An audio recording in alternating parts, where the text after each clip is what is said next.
Ali, o Matt pediu para nessa primeira sessão, quem não for participar, deixar a câmera desligada, daí o microfone também, tá bom?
All right, so once again, we are going to be starting momentarily. Again, my name is Matthew Owen. I'm with ICF. Wow.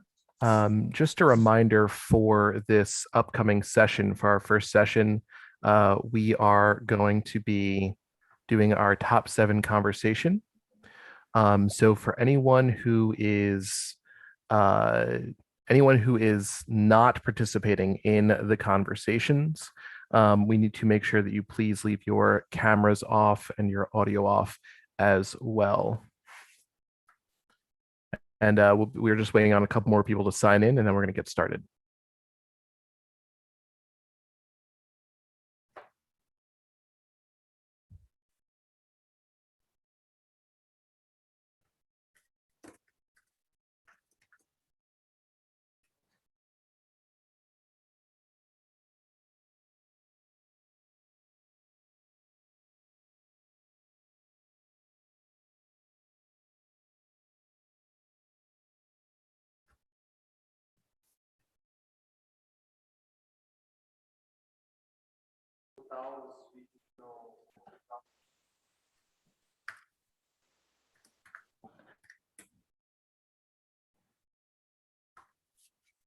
Nós deveremos começar já a sessão dentro de instantes, uma vez que We o will prefeito start soon as the mayor comes in our room. Okay, he's about to come.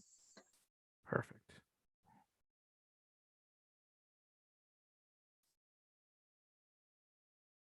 All right, now could we have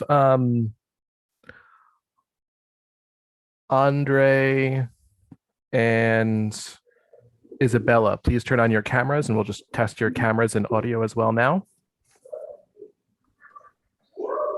I'm Andrea. Nice to meet you guys.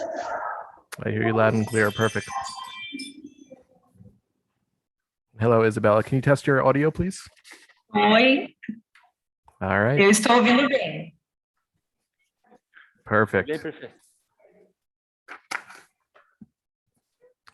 All right. I believe everyone is here, which means we are ready to begin. So thank you, everyone. Again, just a reminder, if you are not participating in the conversation, please make sure to leave your microphones muted and your cameras off. And John, I will now turn things over to you. Well, thank you, Matt. Okay, we're going to get started.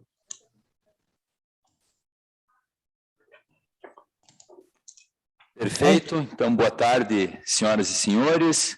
Muito obrigado por estarem presentes nesse Good importante afternoon, ladies and gentlemen. It's a great moment to have you here. We are starting our second day for the ICF visit here in Curitiba. We are going to start with a talk about the project and our ecosystem. We have today, once again, the mayor of Curitiba, Rafael Greca, and also we have Cris Alessi. Cris Alessi is the president of Agência Curitiba. We also have the president of eBanks and Mrs. Albuquerque, who is from the university, the Pontifícia Universidade Católica. Now I would like to start our interviews. The floor is yours. Well, hello, everyone. My name is John Young. I'm the chairman and the ICF co-founder, and I'd like to welcome everybody who's participating today. And I'd like to thank the Mayor Greca and also Cris Alessi, Alphonse Voigt, and Isabel Albuquerque for joining us today. But before we get started, I'd like to ask the Mayor and Cris, tell us a little bit about Curitiba, your hometown, especially from a resident's point of view.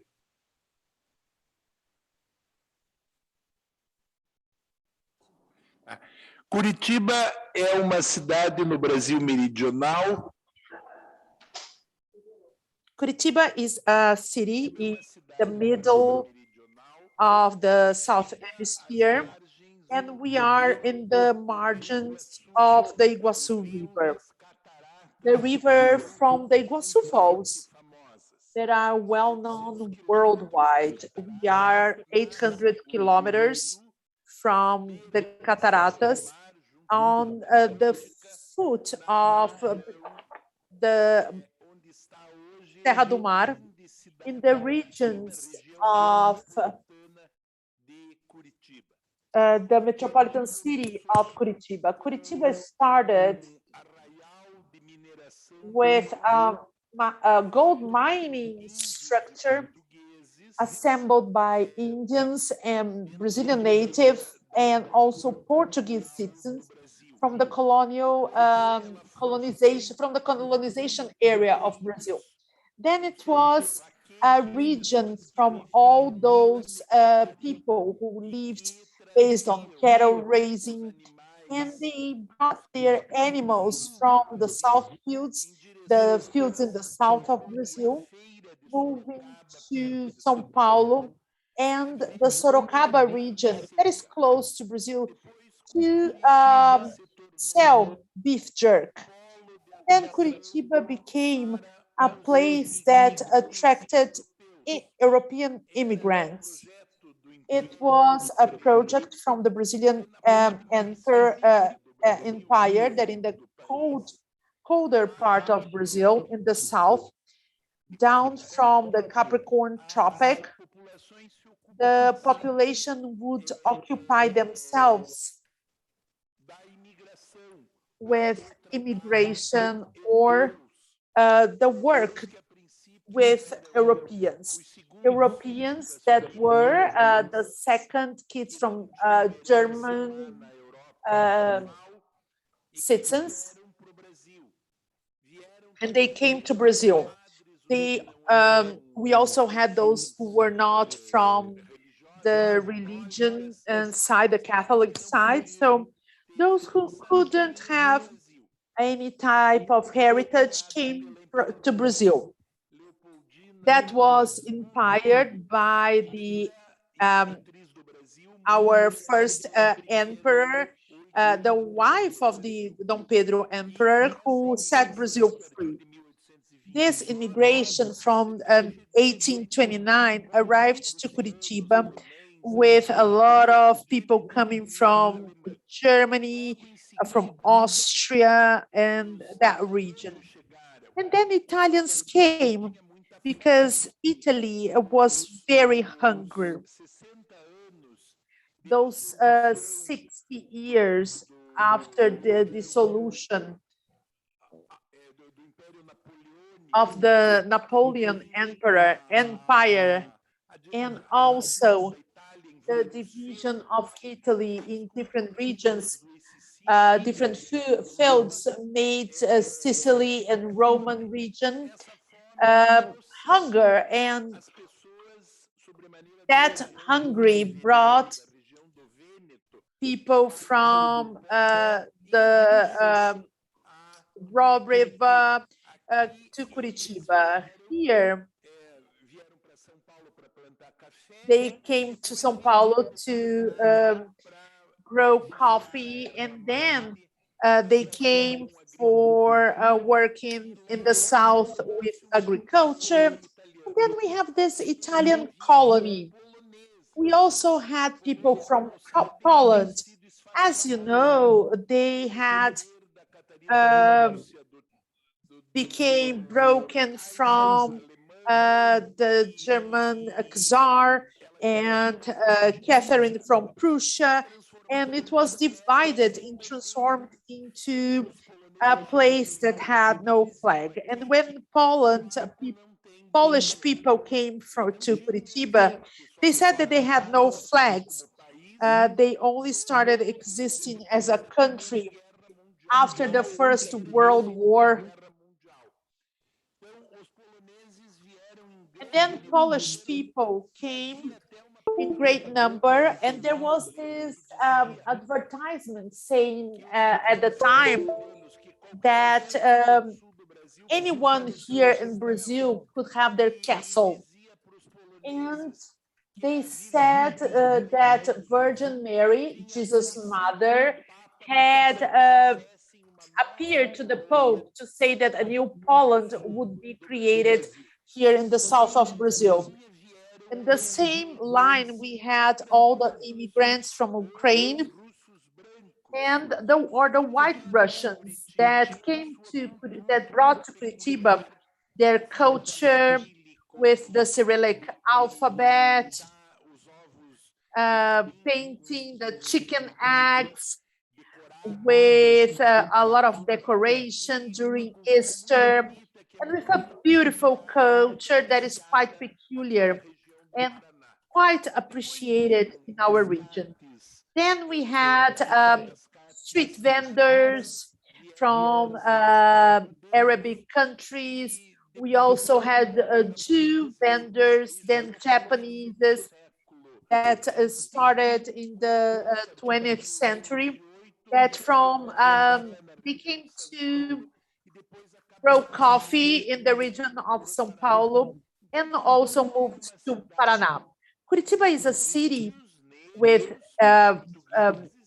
Brazilian citizens and with Indians, different immigrants.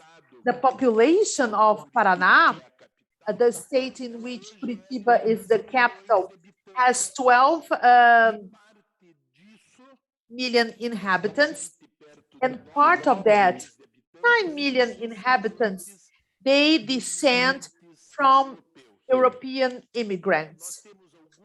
We have some Indian people, and we have a lot of Black people also, but they are the population that was formed here in the region of Paraná, or people who came to work in the coffee plantations, and they came to stay here in our region.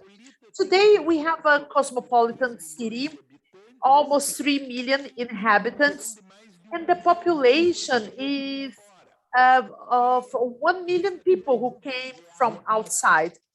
After a climate event that ended in the coffee plantations in the outskirts of Paraná, the population came to Curitiba and they built our suburbs. They live in the new Curitiba. They are the ones we call red feet. Why? Because the land of the north of our state is one of the most fertile lands in our country. And their skin on their feet was red. It was painted by the Brazil's soil. Curitiba is an industrial city with a great culture support, inspired in Europe. It is a quite diverse city.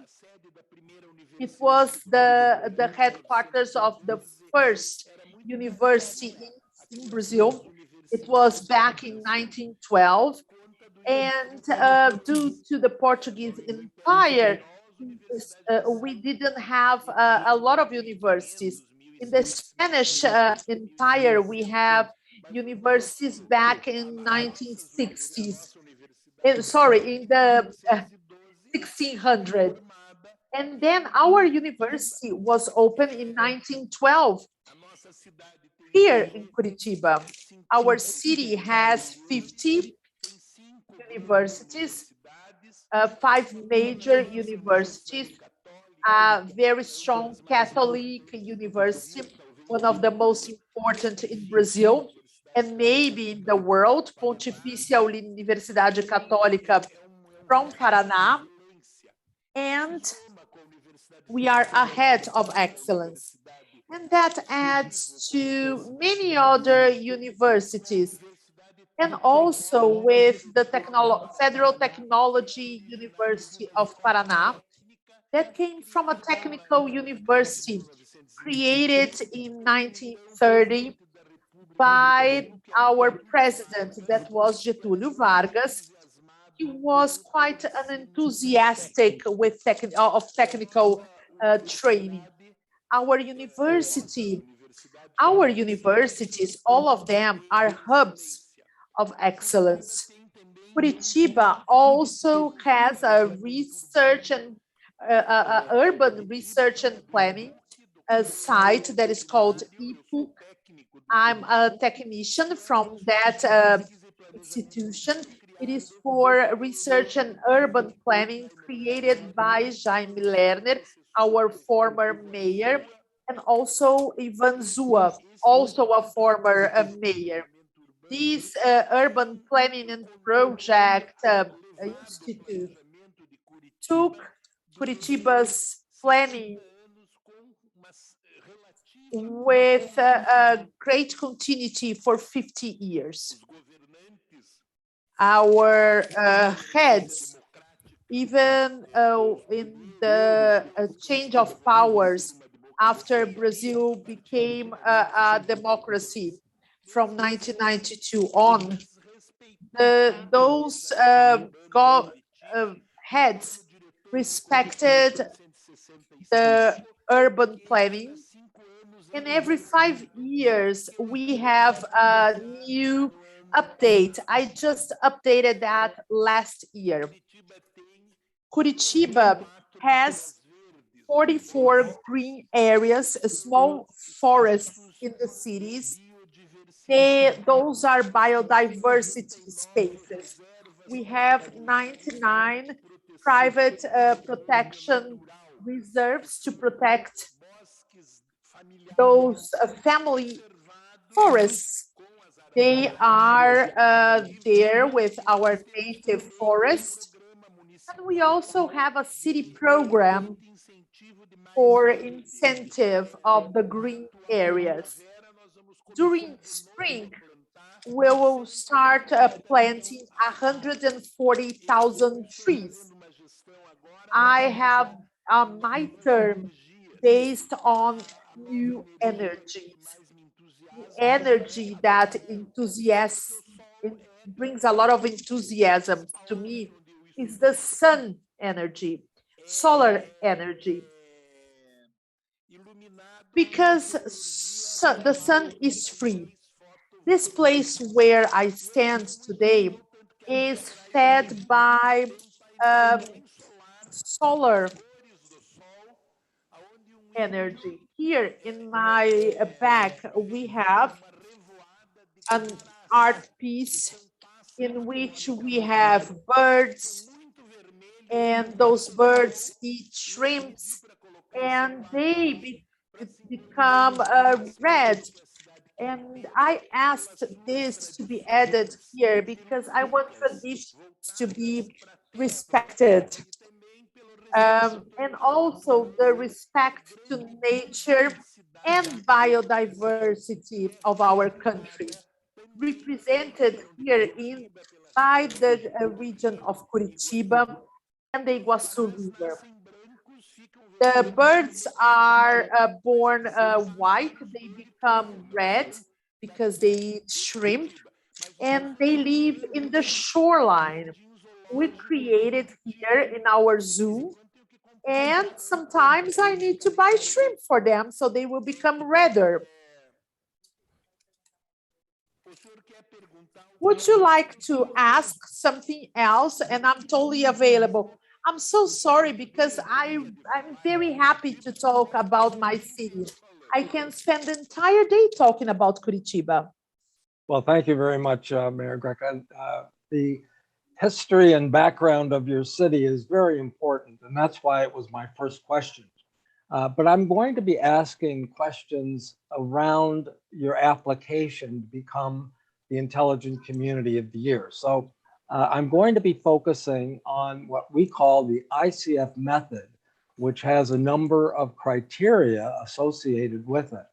And these are criteria that Curitiba has met for many years, since 2011. You were considered a smart city, but for this year, you have reached the level of what we call the top 7 intelligent community. And now you are competing with other cities around the world for the top award called the Intelligent Community of the Year. So I'm going to start with the first question related to connectivity. Connectivity is really important. Obviously, it's now broadband is as important as utilities like water and transportation and of course other means of creating and sustaining a high quality of life in your city. So could you tell me a little bit more about some examples of your connectivity? For instance, Wi-Fi Curitiba project and other projects related to the delivery of 5G technology in your community. Nossa cidade ainda não Our tem. city doesn't have 5G yet. We will have as soon as the Brazilian government enter the process. But we are the first city here in Brazil to have all the licenses for antennas for the 5G technology. I license them, and I have agreements with companies that will operate such antennas. But all that depends on a national call, international call that will involve the conflict of interest between Brazil, US, and China. China is the partner of the 5G process that sometimes go against the US. And that will depend on Brasilia and not in Curitiba. We have ICE, that is the Informatics Institute here in Curitiba. It exists since the first time I was mayor, when we were celebrating our anniversary of 300 years. This Institute of Informatics here in Curitiba was the unfolding of data processing and the urban planning of Curitiba. It still works at the same place at Rua São Pedro in Juvevê neighborhood, where we have this digital wall, and we have the entire process because that grants us artificial intelligence. This allows us to have governance instrument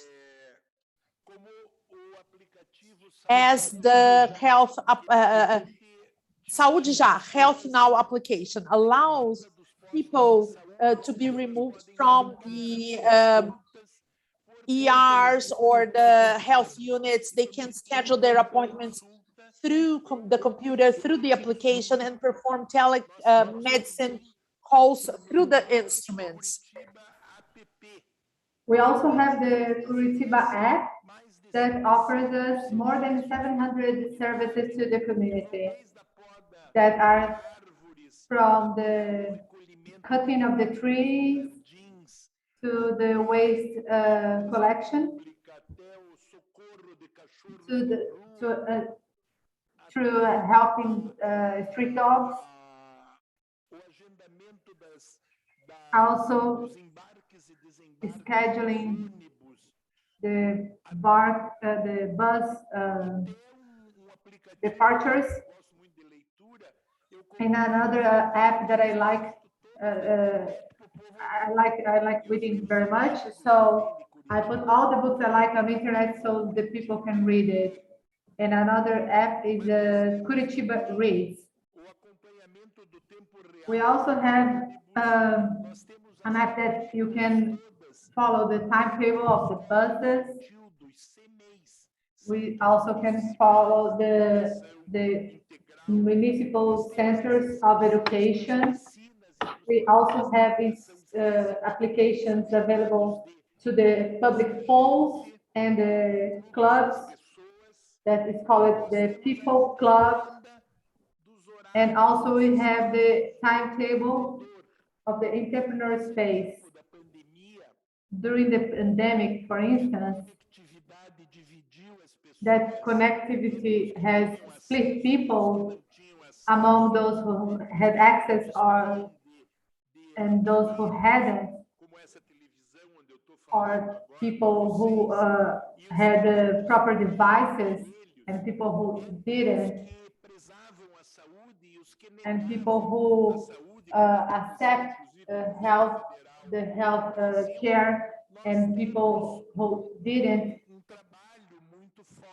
do it. We have a very strong work of connectivity, and that is serving the city. Yesterday, I was granted with a prize in São Paulo of being the most entrepreneurship city of Brazil.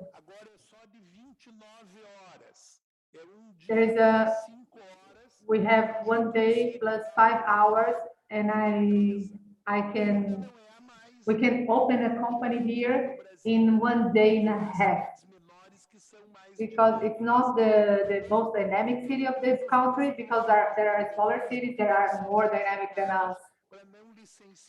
But we also have a lot of mechanisms to do not allow business that does not interest the city. So we have 254 points, Wi-Fi points, Wi-Fi access points, public ones. And my will is to multiply these Wi-Fi access points in many other public places like parks, theaters, and squares.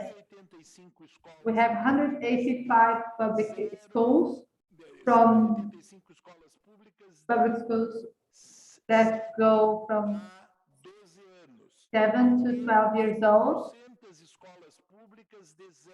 and we have 300 other ones from 0 to up to 6 years old students.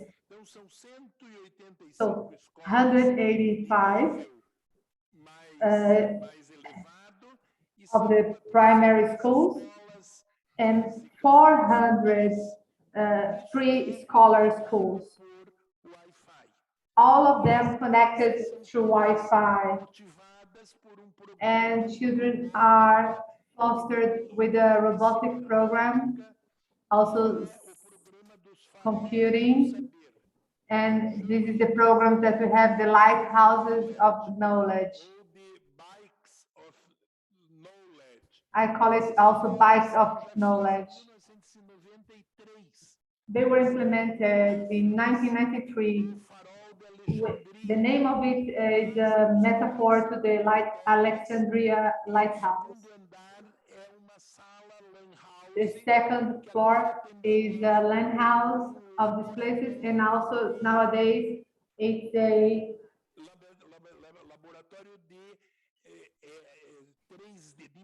a 3D printer lab.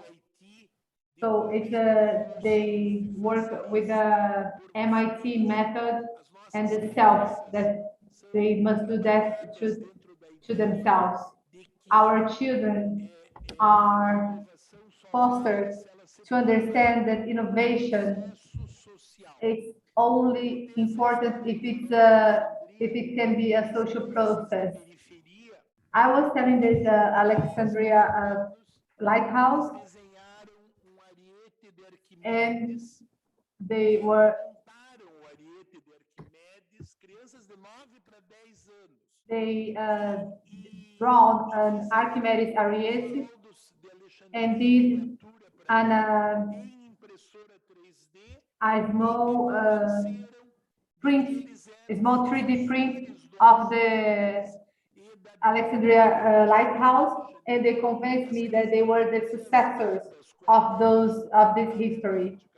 They were very enthusiastic with the robotic, and Curitiba has got a prize in Biblos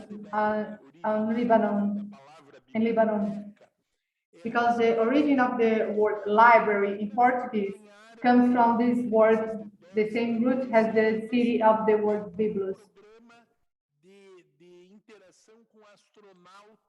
And they got this prize to a program that interacts with astronauts that were done by a public school from the railway company called Curitiba Paranaguá. So these children from the suburbs were the innovators of this project. So the principle of what is not shared is lost is used by the city hall. What we have a say here that what is not shared, it's lost. It's exactly this connectivity that is that makes us better.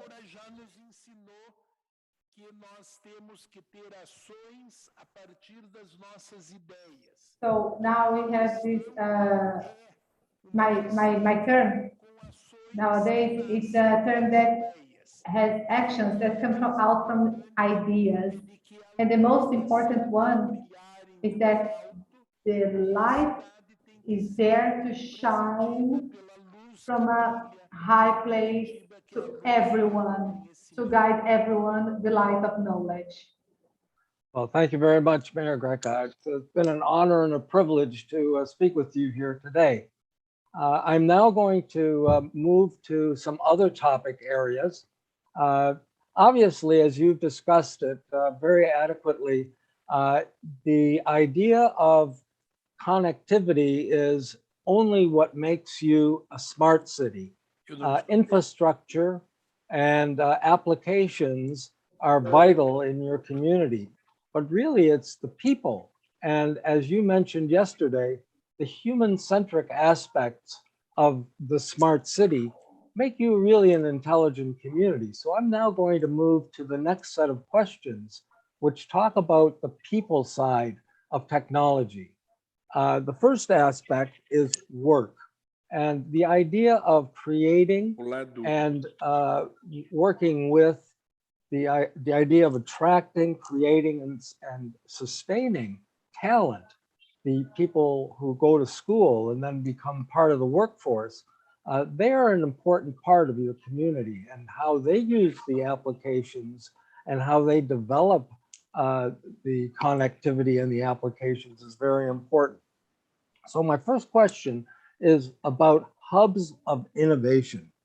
Obviously, you have many educational partners, and you want to create these entrepreneurship and innovative processes and projects that further help to stimulate further innovation and entrepreneurship. Tell us a little bit about these initiatives in Curitiba, these hubs of innovation.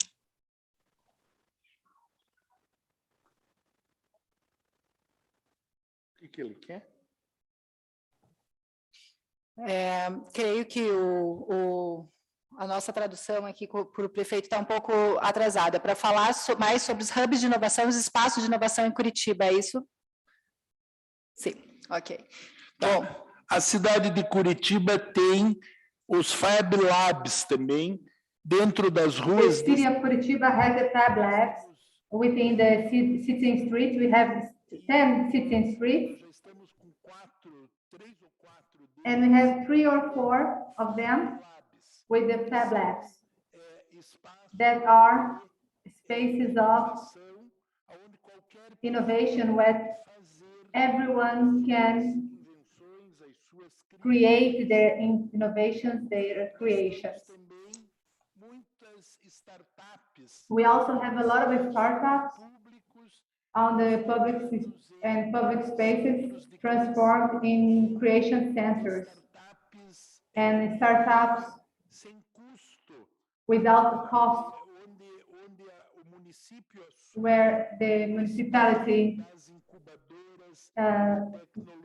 gave us the space of the stakeholders of technology. We also have in Barigui, we have the city street in Cajuru, in the former cinema called Passeio. It's an audiovisual center where also is there is a startup right in front of this Passeio Cinema, near the Museum of the Barão do Cerro Azul. There is a space of tradition and culture. We also want to create a animation school and innovation, because we have in the city comics library for more than 20 years that are courses to where people can learn how to create comics. And now my idea is to bring these cartoons into the next phase to teach innovation through animation. And also a big center of games production, because the children from Curitiba, that I call them Curitibinhas, they like very much this culture that comes from internet, that is the innovation one. But we want to make the ideas happen in a proper way of innovation. It's not something that must be, something that must be sold. It must be shared. The innovation is only valid when it's a social process, when people can have access to innovation only when they can pay for it. It's not a democracy. Innovation can only be considered when it is a social process. I also think that, John, complementing a little bit about the innovation hub, we have make out a lot of effort to give access to people that wouldn't have the innovation vision yet, but brings the innovation perspective to this new generation, not only to the children, to the youth, but also to the elders. So we have also the lighthouses, but also the work chibas, and also the program of Emprego Tech, bringing the vision of they can learn how to fix and how to program a mobile phone. Also bringing also the elderly inclusion to the technological world. We understand they are very important to be here. It's a permanent program that we have of digital inclusion. It's also very important for us to connect all these initiatives with the private initiatives along with the universities. So we have also the events as well, the universities and hot milk that are connected to the Catholic University of Paraná and many other institutions has the Federal University of Paraná, and also businesses, districts that are hubs connecting all this ecosystem. I forgot to say that the municipal market of Curitiba is a space of innovation as well. You can see it through internet, on internet, in a virtual visiting, but much more than that, the municipal market has zero waste, because everything that would be considered waste actually doesn't become a waste, because it's designated to the people that would need that, We think it's important to share this product. It's a circular economy, so we share with them. Nothing is wasted. We have these the popular restaurants with the meals that costs around R$3, that's less than $1, and they serve more than 1,000 meals a day. And now we have the solidarity tables to people that cannot pay for this, and they are people who declare themselves not able to pay those meals, and they have these solidarity tables to eat whenever they need. So all of these connected to 100 community gardens and one urban farm that is the biggest and circular economy program that we have in the city. The lighthouse of knowledge is my symbol that shows the way to the university. But on the other side, we have the community garden. I want a program that goes from the field to the computer, that goes from the shelf to the computer. The old pioneers of Curitiba had started doing a metallurgic that they were sharing technology at the time, so the Curitiba citizens could work on their gardens. So nowadays, we have this innovation program of Curitiba, that is, you get the startup and the e-banks and hubs on the other point. So we can see, like Isabella, among others here, they are just here because they have started studying first. So if they hadn't done it, they wouldn't be the reason of proud that we have today.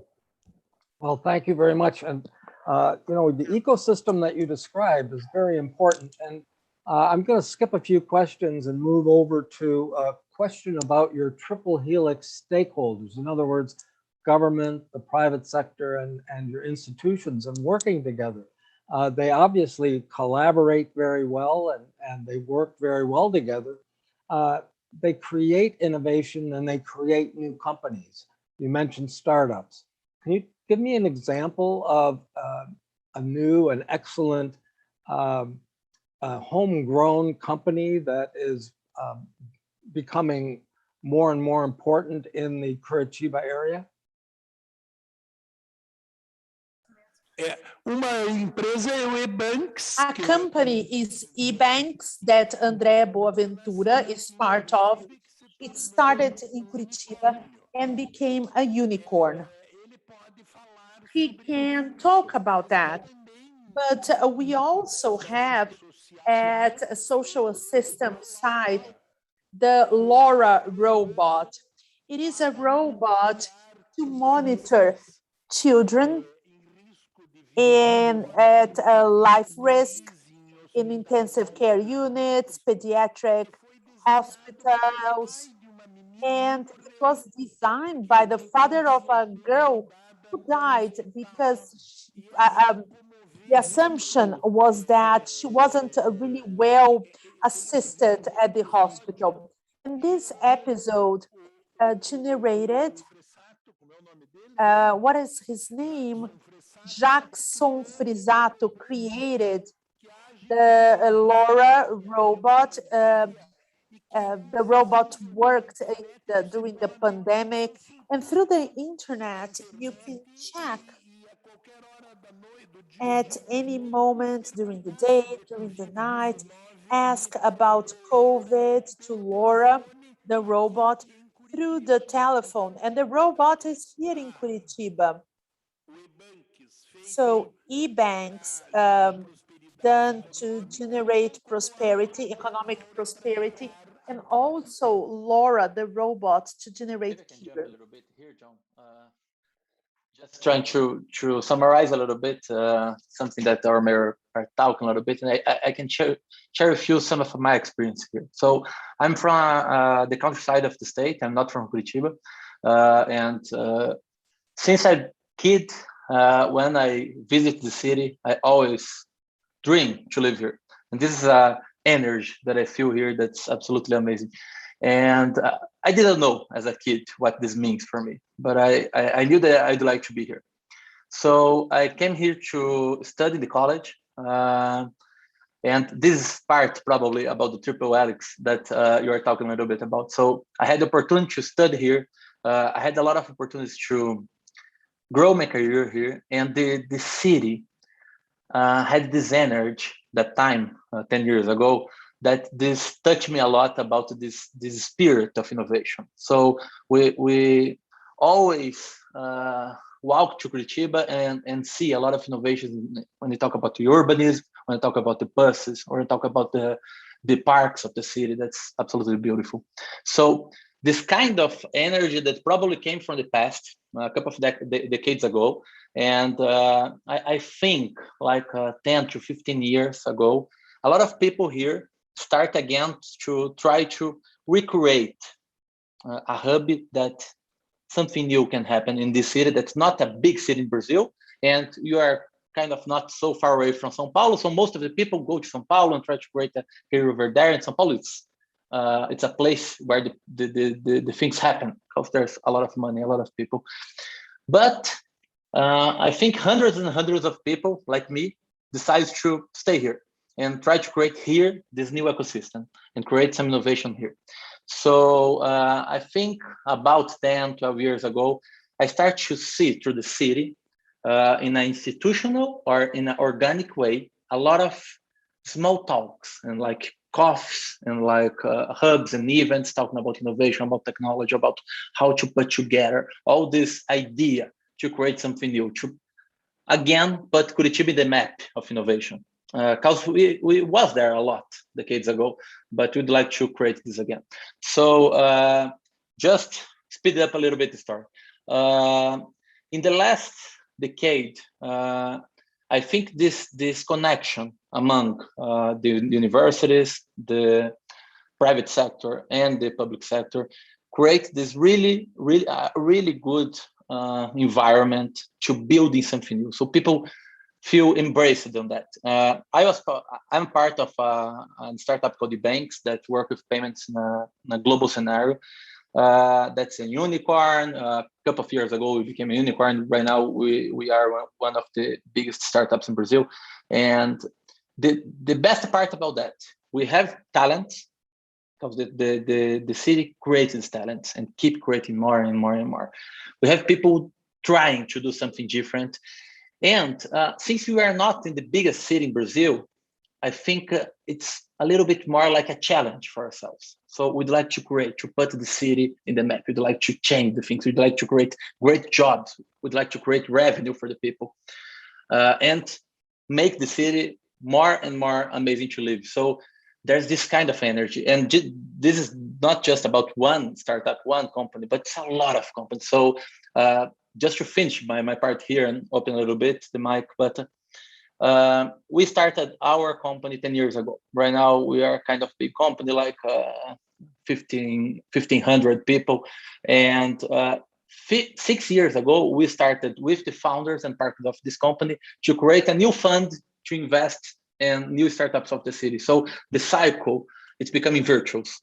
And I think we're creating more and more knowledge, more energy, more revenue, more innovation, and this coming back to the city and returning to the city in these virtual circles. That I think this is a good place to be. And luckily, that in my time of college, we lost a lot of talents for different cities in Brazil, in the world. Right now, we are having the opportunity to bring talents from the whole world to live in Curitiba, to stay here and create innovation for us. So I think this is my story a little bit.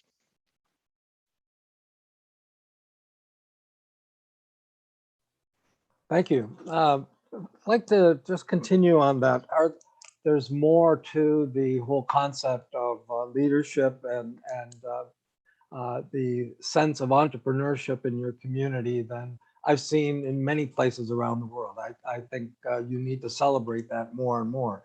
Maybe we could talk a little bit more about your Triple Helix stakeholders, the leadership that takes place there.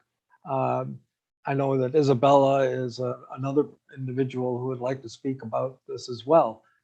So Isabella, could you talk a little bit about the leadership and the collaboration among the Triple Helix stakeholders in your community that create such a unique and innovative ecosystem?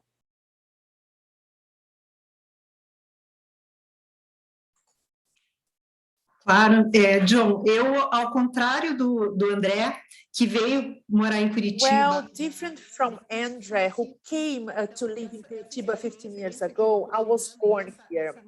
And this energy that he perceives here in our city, I had the chance to live since I was born. So we say that the region where you were born can determine your future based on the opportunities and the difficulties you see. And it's a great gift to be born in Curitiba.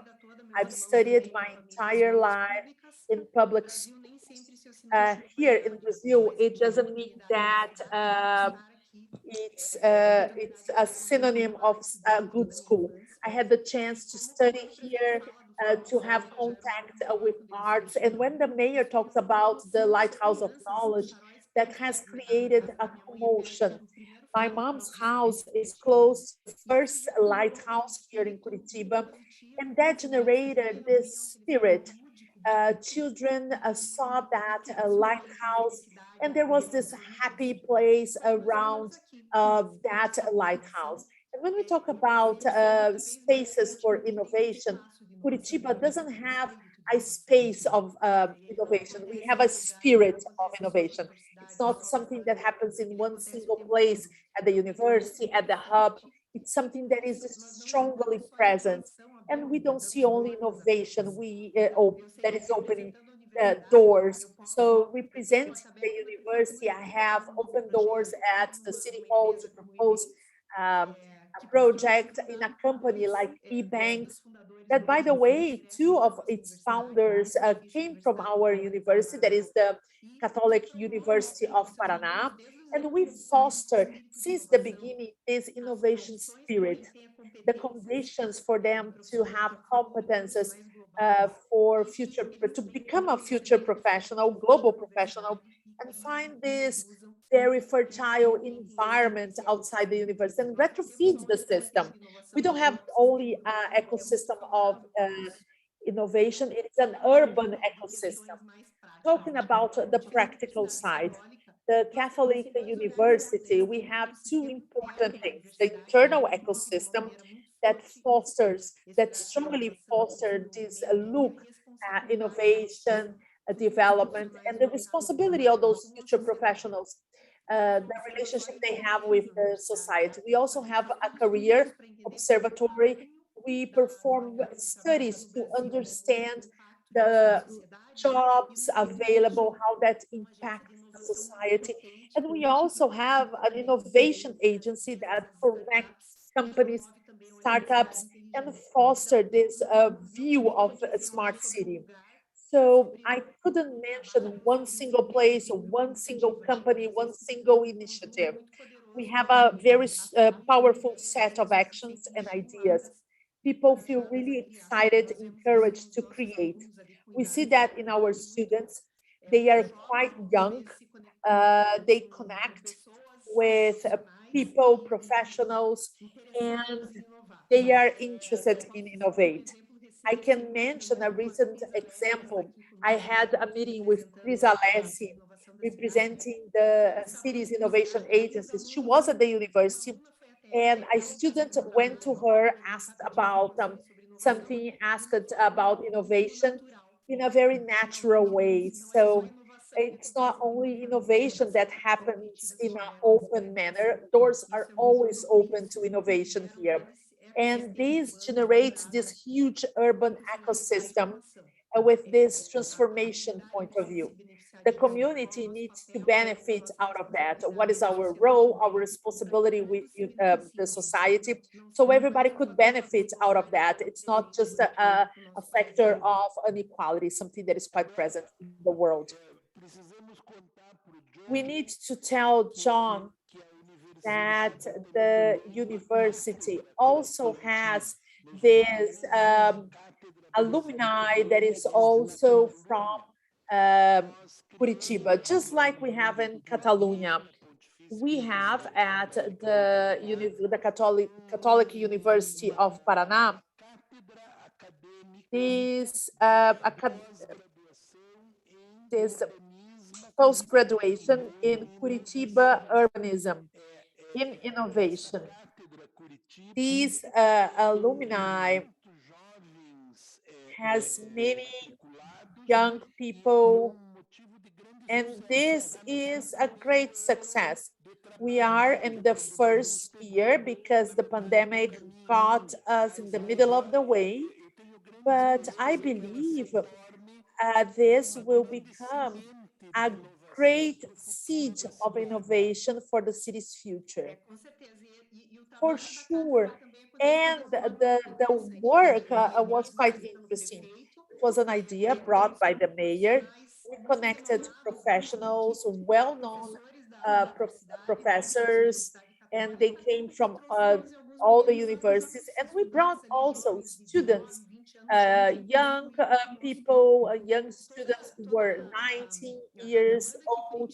So the entire demand we have for people who come here to understand why Curitiba is what it is, why we are so successful in being this city. Well, that those became courses considering planning, future, history.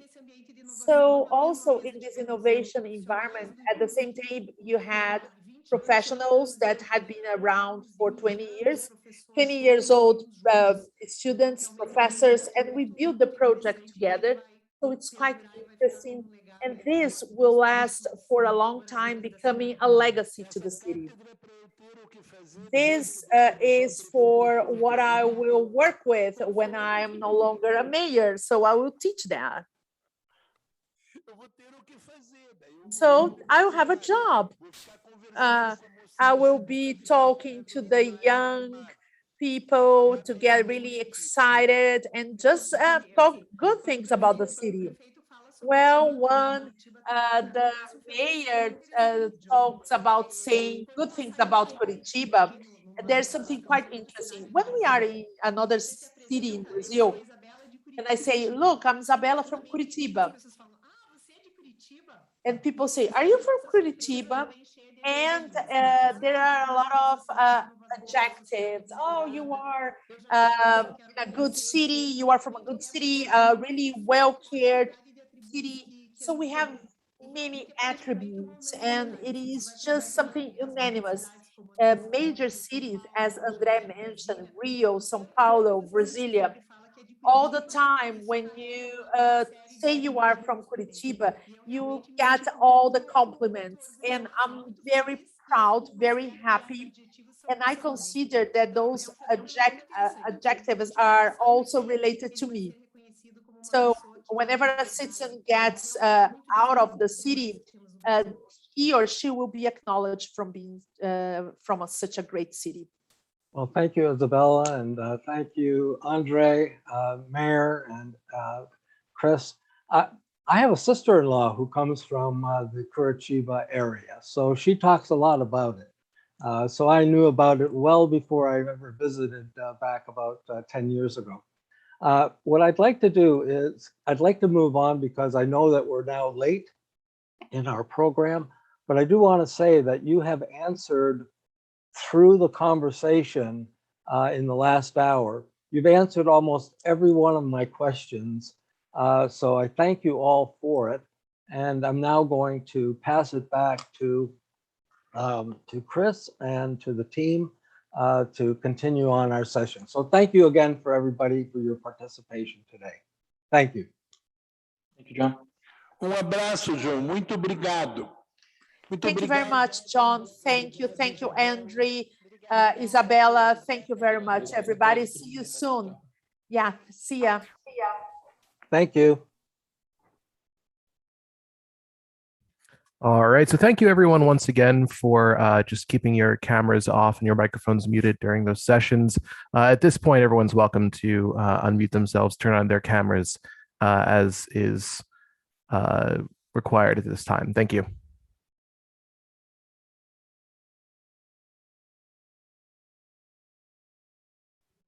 Okay, may we start? We can, yep. Okay, thank you, Matt.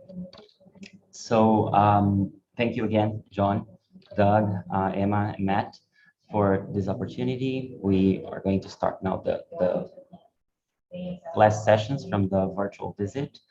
And we'll continue to present some of our featured projects, and we'll connect you with key stakeholders who are here representing all the people that make our innovation ecosystem this dynamic, ever-evolving, and comprehensive initiative. Our valid opinion is made of people who understand the importance and who work towards the goals of making Curitiba a more prosperous, equal, and smart city. Well, the mayor gave some spoilers on his talk on what we are going to talk about today, but I believe we'll be able to go a little deeper on the projects and concepts so you understand them better. So let's start focusing on two topics: incentives to innovation and economic recovery. Fortunately, this economic rebound is already happening here in Curitiba. The city created 30,000 new jobs from January to July of this year, and this number is our record since 2003. And comparing the same period last year, when we lost 21,000 job posts. So we believe this healthy recovery has to do with the incentives and support towards innovation we are providing. Let's watch a video then about Tecnoparque, which is a program that focuses on providing tax breaks and promoting technology development. Let's see.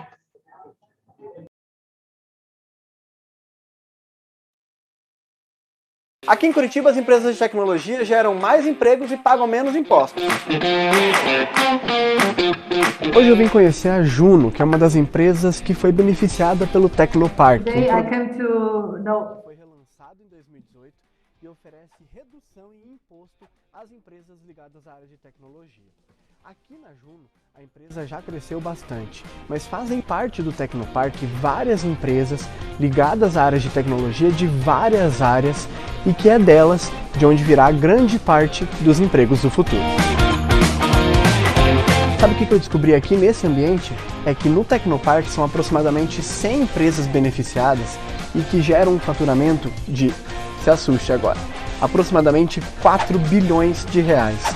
Só em empregos diretos, todas essas empresas geram quase 10 mil empregos, mais precisamente 9.600 empregos. A ideia da prefeitura é fazer com que o Tecnoparque seja um impulso para que essas empresas tenham um incentivo, possam crescer e depois sigam com as próprias pernas. Só em 2019, as empresas receberam mais de 690 milhões de reais em investimentos de fundos internacionais. Isso faz, claro, com que essas empresas cresçam. No caso da Juno, que é onde a gente veio conhecer, nós descobrimos que a empresa duplicou o quadro de funcionários. E antes de encerrar, vale dizer para você que tem uma empresa ligada à área da tecnologia. O programa está aberto a novas propostas, então, se você tiver uma boa ideia, acesse o site do Tecnopark e saiba como participar. Curitiba, a cidade das ideias, se prepara para os empregos do futuro.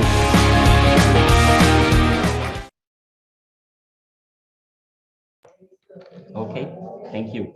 And now let's hear from Alessandra about the measures Curitiba is taking to foment innovation, technology, and to help the entrepreneurs to recover and thrive. Ali.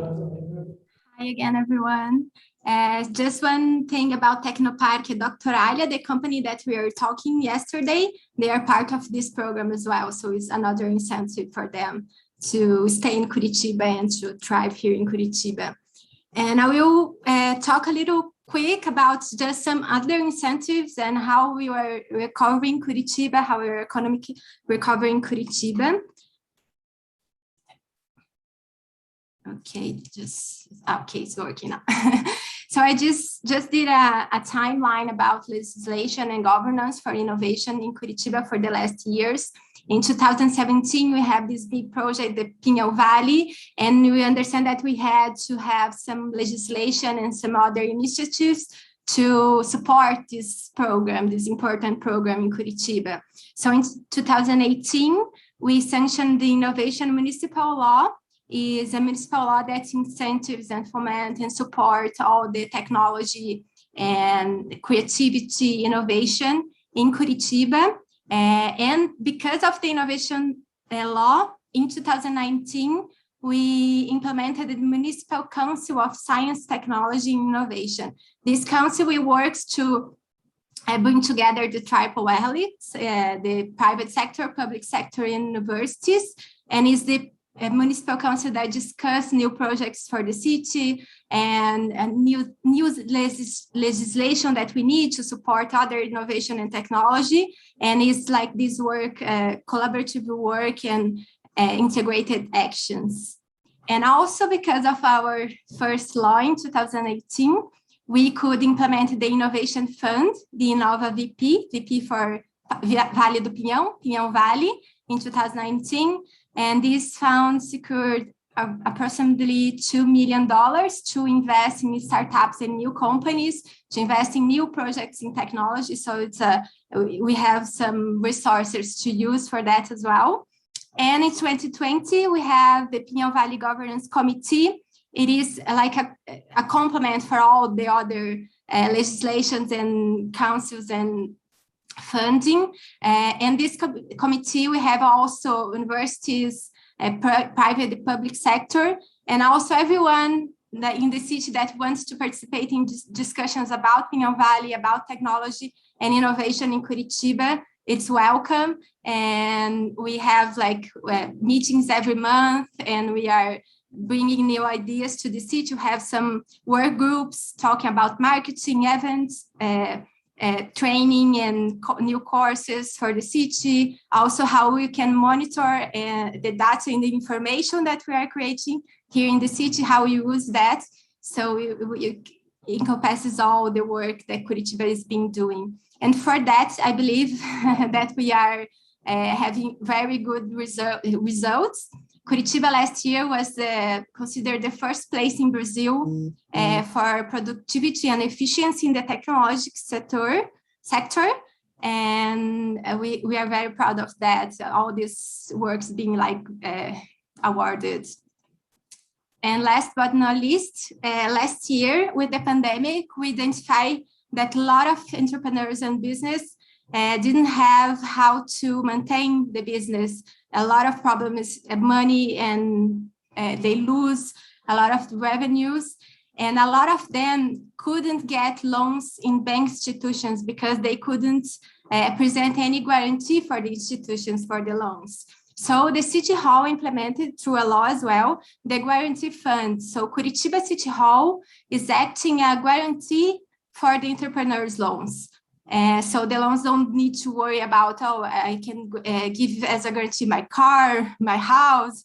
They don't need to do that. So they can use this Wisham guarantee letters from the Curitiba City Hall to secure the loans in the bank facilities.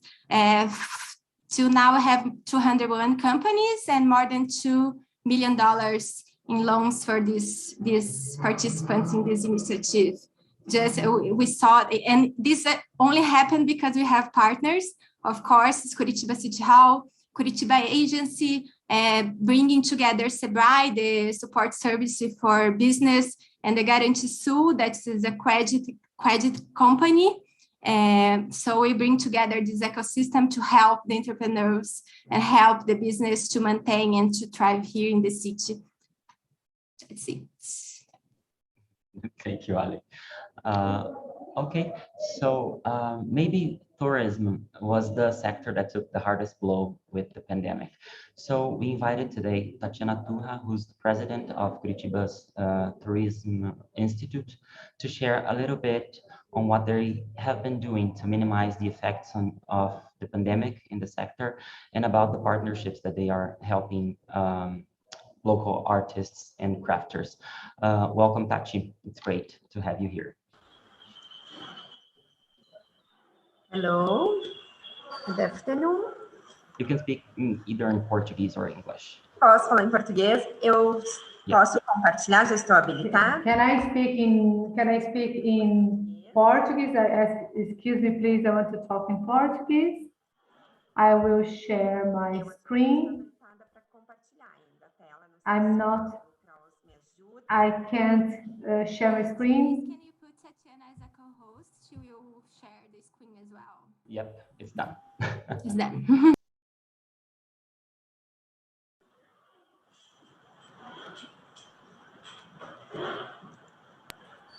Pronto, Tati, pode compartilhar. You're ready to share.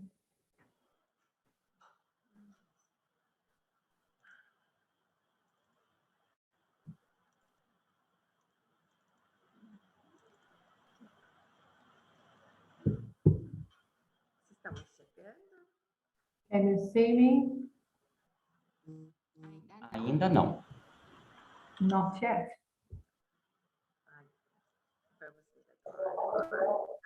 There you go. Yes, we can see you now. So we're going to talk a little bit about the institute in the tourism field that fosters, promotes the tourism in the city, and also promotes the creative economy that is associated to the tourism activity. The handcrafts, the souvenir development, and the outdoor design.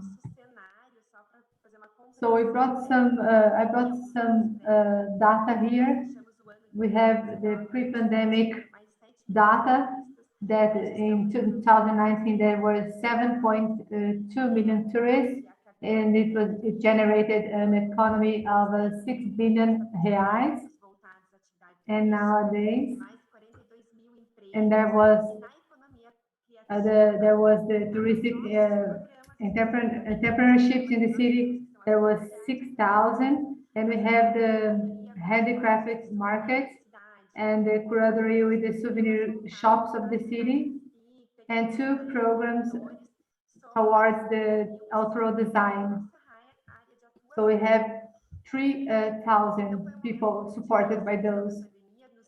It was a very hard, challenging moment. The pandemic brought us a lot of a challenge, but also a lot of a reflection and opportunities. And to mitigate all this impact, we had to be creative as well.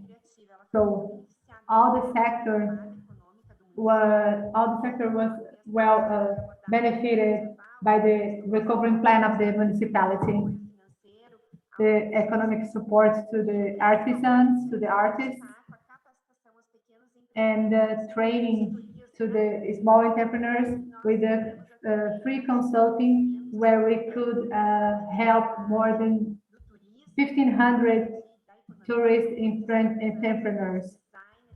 So many designers and artists were acting the same, and they were in the first phase. They were demanding a lot of training in funding, economic, and capacitation. But at the beginning of this year, they were asking also. We had a lot of training of marketing, innovation, and product. So the result now is being delivered the next month, this month of September, actually. And we have been working with the augmented reality in innovation, but also in the innovation of their own products, the artisans and handcrafters' own products. It's important to highlight the partnership that we have had from the Curitiba agency, not only articulating, but to understand the need of this project. It was also time to rethink the tourism, and we are working to forecast the trends. And we had developed a touristic marketing plan. And in the World Tourism Day, we will have another campaign of tourism in our city. And at the same period, we had this support of the Curitiba agency and the ecosystem, the Vale do Pinhão. We had this program, the Smart Tourist Destination, working the aspects of governance, sustainability, accessibility, infrastructure, creativity, because Curitiba is one of the city that had this UNESCO seal of marketing in this area.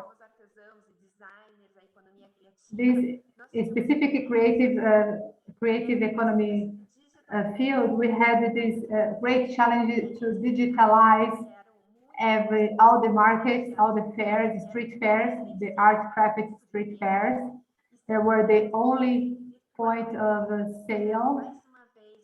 And once more, the partnership with the Curitiba agency in the development of solutions that I will present soon into a process of training, how to transform, how to make these entrepreneurs, to bring them to work with these new tools.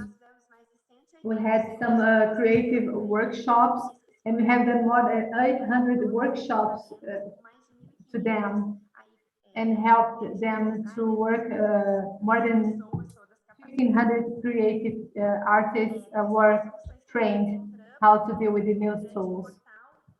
So this was the new portal of our main street market of Largo da Horta Square,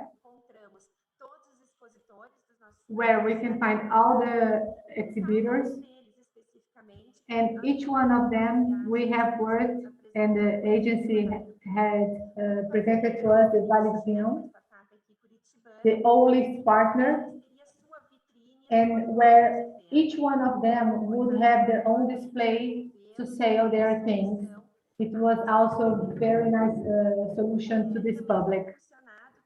It was also fostered the new portal where we could systematize the process of all our programs to these creative economy entrepreneurs. And we have this curadory of the product, and to invite to the new participants to our programs, all digital through this big portal.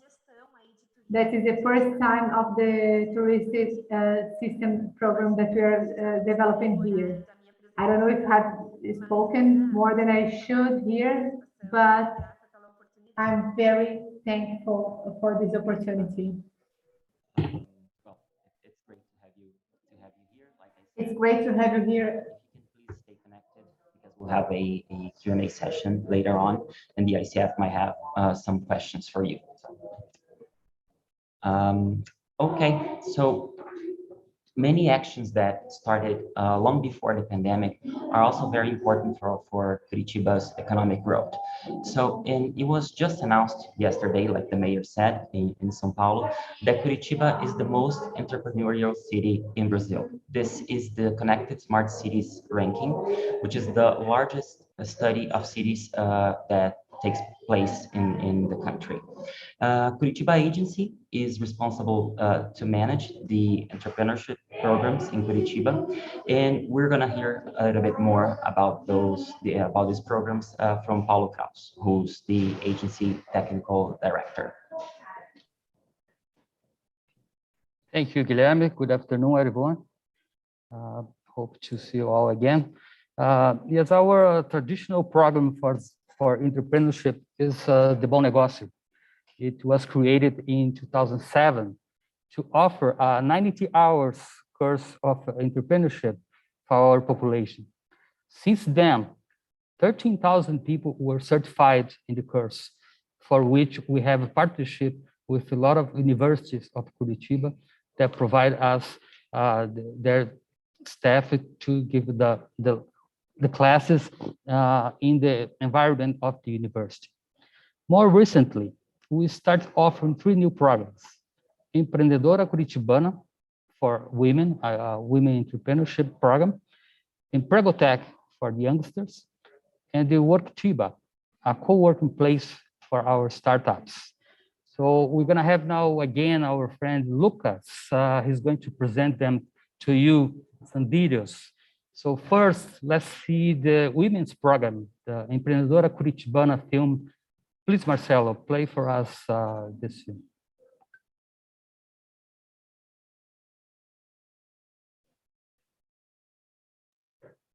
A mulherada quer sair da crise pensando no futuro. Quer também? Não pule esse vídeo e saiba como.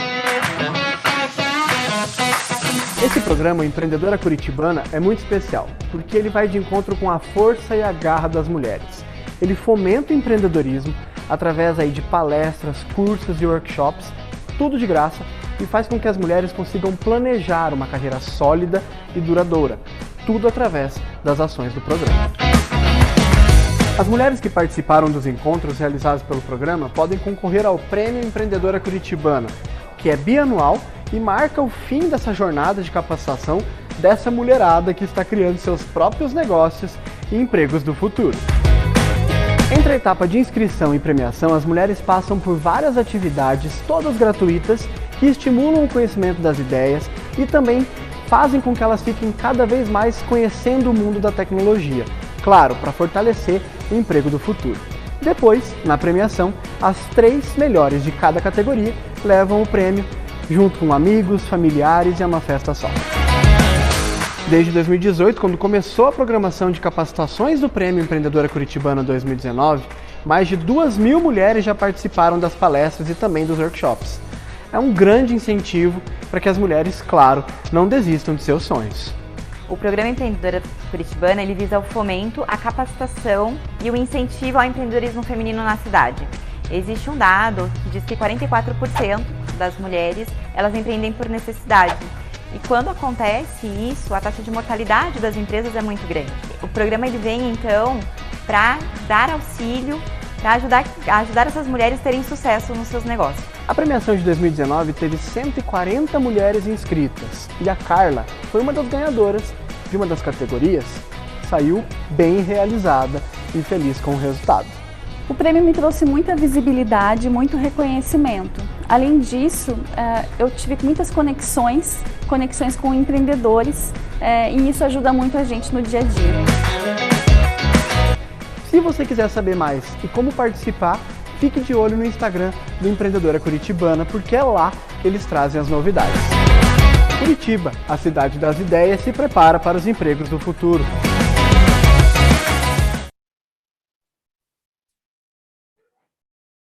Okay, so the award, the Empreendedora Curitibana Award, we're gonna have it again this year, and especially this year we expanded to the cities around Curitiba. So we just finished the second phase of the registration, and we have 8 cities participating in this year's edition of the award. I just want to point that all the footage, all the images that you see on our videos, that there is a group of people with no mask. They are all old footage, so they were all recorded before the pandemic. Last year, we noticed that we need a program for the youngsters to help them to get into the technology job market as soon as possible. So we created the Empregotech, Marcelo, please, can you play the movie for the Empregotech now, please?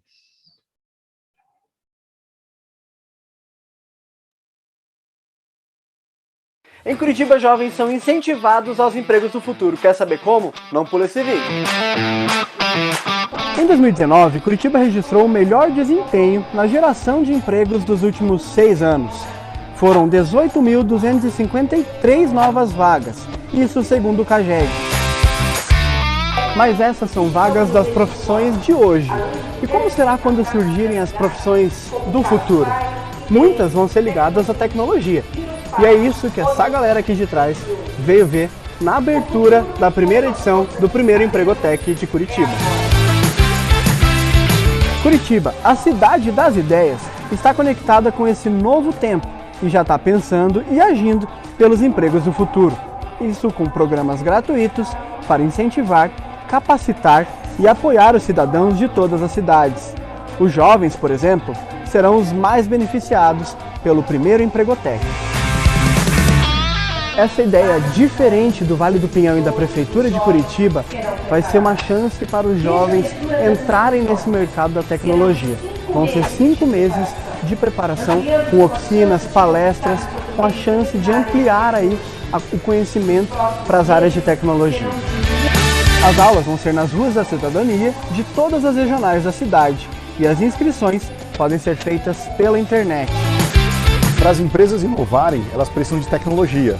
E tecnologia precisa de mão de obra qualificada. O Empregotech vem para ajudar as empresas a serem mais produtivas e, ao mesmo tempo, gerar grande oportunidade de desenvolvimento socioeconômico, oportunidade de trabalho, renda. E tem mais, viu? Os melhores alunos poderão ser contratados por startups e empresas de tecnologia de Curitiba e de região, ou seja, é uma chance de crescimento.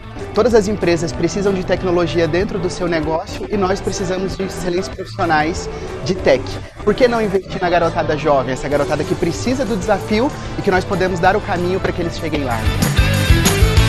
O primeiro Empregotech está preparando hoje quem vai fazer a diferença nos empregos do futuro amanhã. Curitiba, a cidade das ideias, se prepara para os empregos do futuro.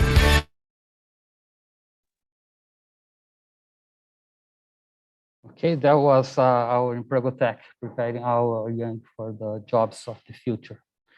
I want to also point out that all this course, all these programs that we're showing now, they are all 100% free for the population.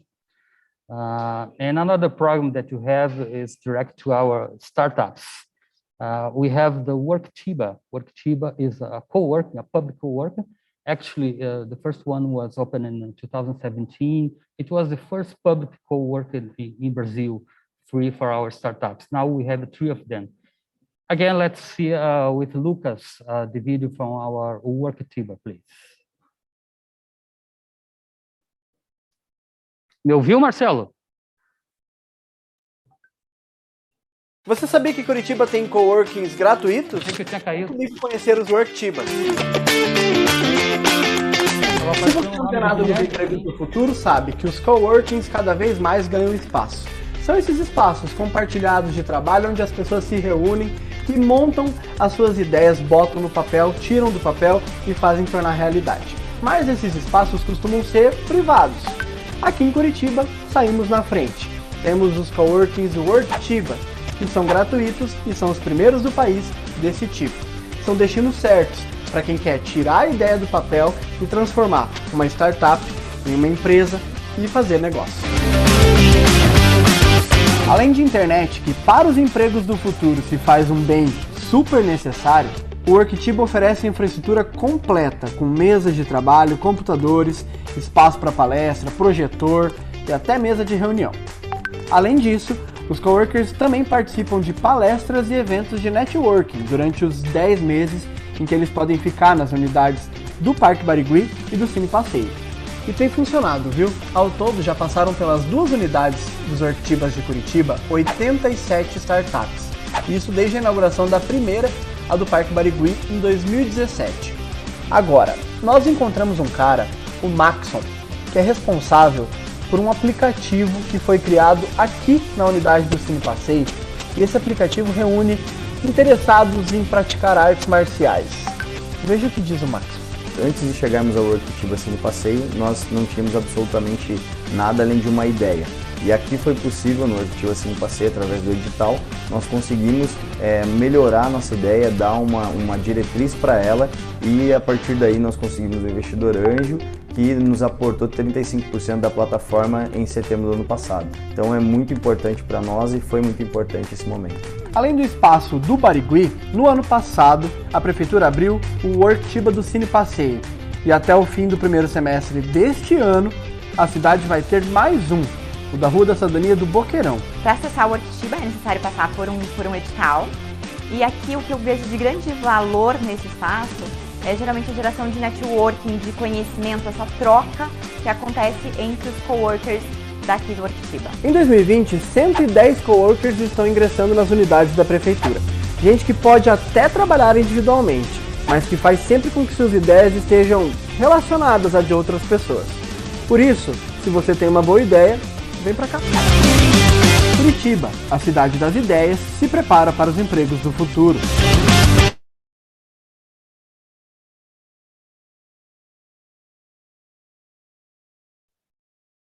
All right. Okay. Now let's hear from our stars. Let's call to participate with us Douglas Schmidt. He's from the startup SizeUp, which is based in our Worktiba, the Cine Passeio, downtown Curitiba. Please, Douglas, come to talk with us and tell us about your experience at our Worktiba, please. Hi guys, good afternoon. Nice to meet you all. Are you seeing my screen already? Representation? Yes. Awesome. Yeah. Yes. So, well, I'm Douglas Schmidt. I'm the co-founder and CTO of SizeUp, Smarter Menus, Smarter Restaurants. Well, I want to start by introducing our company, a bit of our story, and then why we think Curitiba is the best place for us to prosper. So SizeUp is a platform for food services to thrive. We help restaurants through the use of artificial intelligence to make better decisions on their menu prices and make them more profitable. We are still an early stage startup, so I can give you a first-person view on Curitiba's tech ecosystem, right? And although we are new, we have a validated and ready-to-scale product. Our work has been recognized, and we are taking big steps on to make our technology accessible to all restaurants. But that's not where we started. We began a few years back, still while we were working different jobs that felt like were not fulfilling. So making the decision to start a company is always very hard, especially for new entrepreneurs. But we were very lucky. We are located in a hotspot for innovation, in a city that really puts its back into developing entrepreneurship. And like having a good safety net of information and people around you that supports you and your team is fundamental. And for that, we are immensely grateful for participating in several of the Vale do Pinhão programs, such as Bom Negócio, Empreendedora Curitibana, and Worktiba. These were all essential for us to learn. Forgot to pass on the slides. Okay, these were all essential for us to learn how, sorry, one second. These were all essential for us to learn and get connected with Curitiba's tech ecosystem. And when we started SizeUp, we already had like a mission to empower restaurant owners, but our first few ideas were going nowhere. While participating in Bom Negócio, we learned how to structure our business, how to break and understand each challenge, how we should be marketing our company, and so much more. That program gave us more structure to treat our idea as a real company and not just as a dream. Then, now with a better structured company, our CEO, Barbara, participated and won second place in the ideas category in the program Empreendedora Curitibana. That was thrilling and added more fuel to our goal. Empreendedora Curitibana is not only an award, right? It's also has incredible workshops on entrepreneurship and innovation, and puts all women that participate in a new competitive level. Barbara liked it so much that she now also mentors and helps organize the program. It's really amazing. And at that point, our product had already changed a lot, right? All we learned and tested help us pivot and to a product that brings more value to our customers. So finally, now that we started to get more traction, we got into Worktiba, the first public working space in Brazil. Worktiba gave us a place to call home, more education, and so many new friends that we can collaborate with. Worktiba was also well translated to the digital sphere as we kept working on our projects, attending online workshops, and giving each other's businesses valuable feedback. We even have like a collective project our companies worked on together as a way to pay it forward all the amazing value Worktiba brings to startups. It's a real, community effort.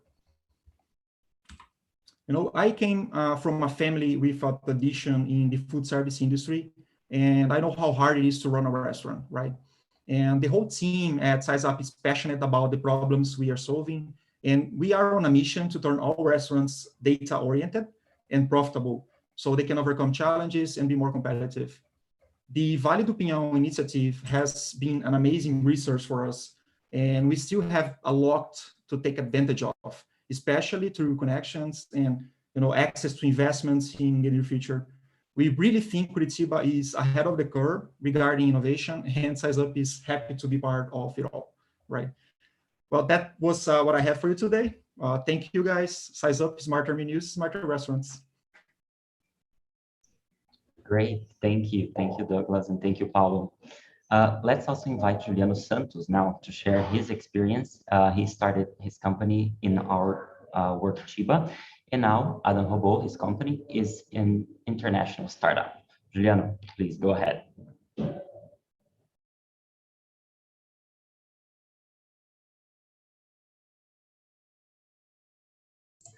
Olá, boa tarde a todos. Posso seguir aqui em português, então? Good afternoon. Can I speak in Portuguese? Okay, thank you. Speak slowly. Don't worry, we have interpreters for that, professional ones. I'm Juliano Santos. I'm the creator of Adam Robot. It's a hardware and a software that performs site tests. I was proud to be in the first group of Worktiba.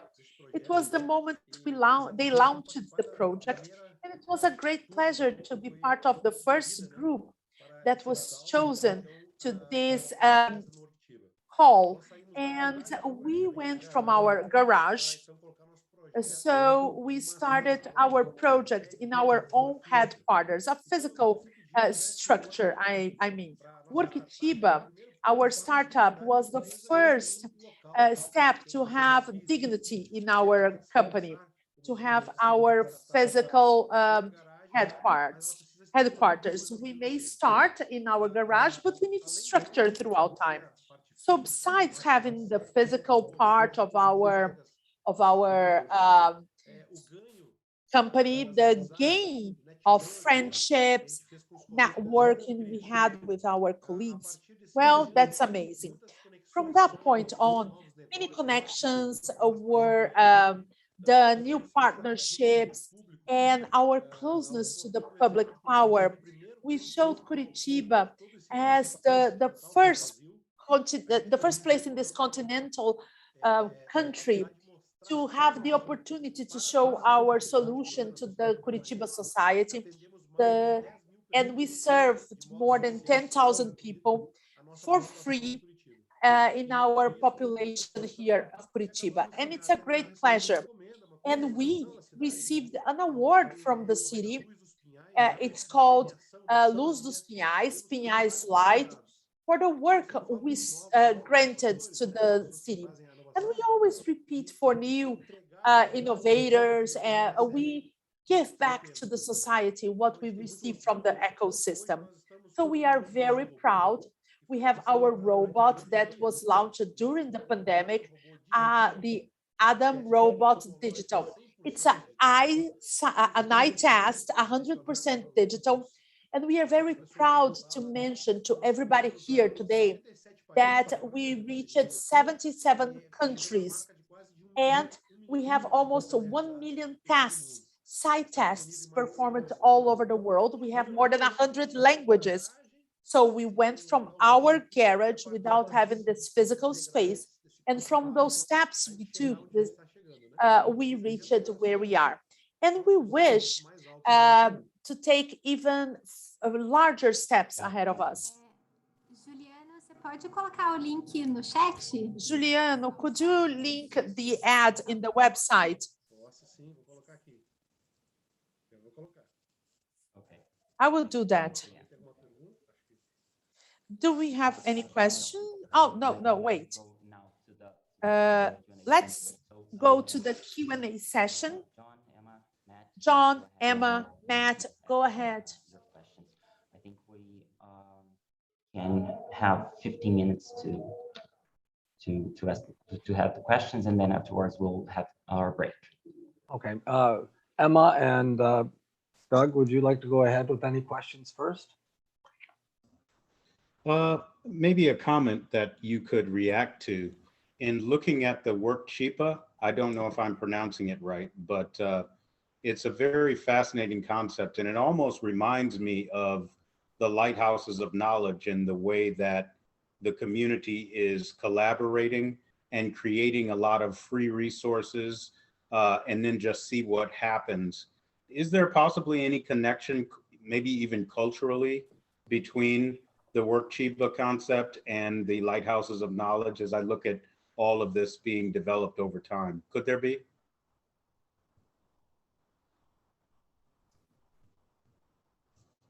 Hi, Paulo speaking. Yeah, sure, Doug. Yeah, you pronounce it right, Workchipa. Yeah, it's a mix of the words to work and from Curitiba, Workchipa. Yeah, there's a connection. Of course, the lighthouses are for mostly for younger students. You know, they still learning to work with innovation, with creativity. So we want to inspire them for that.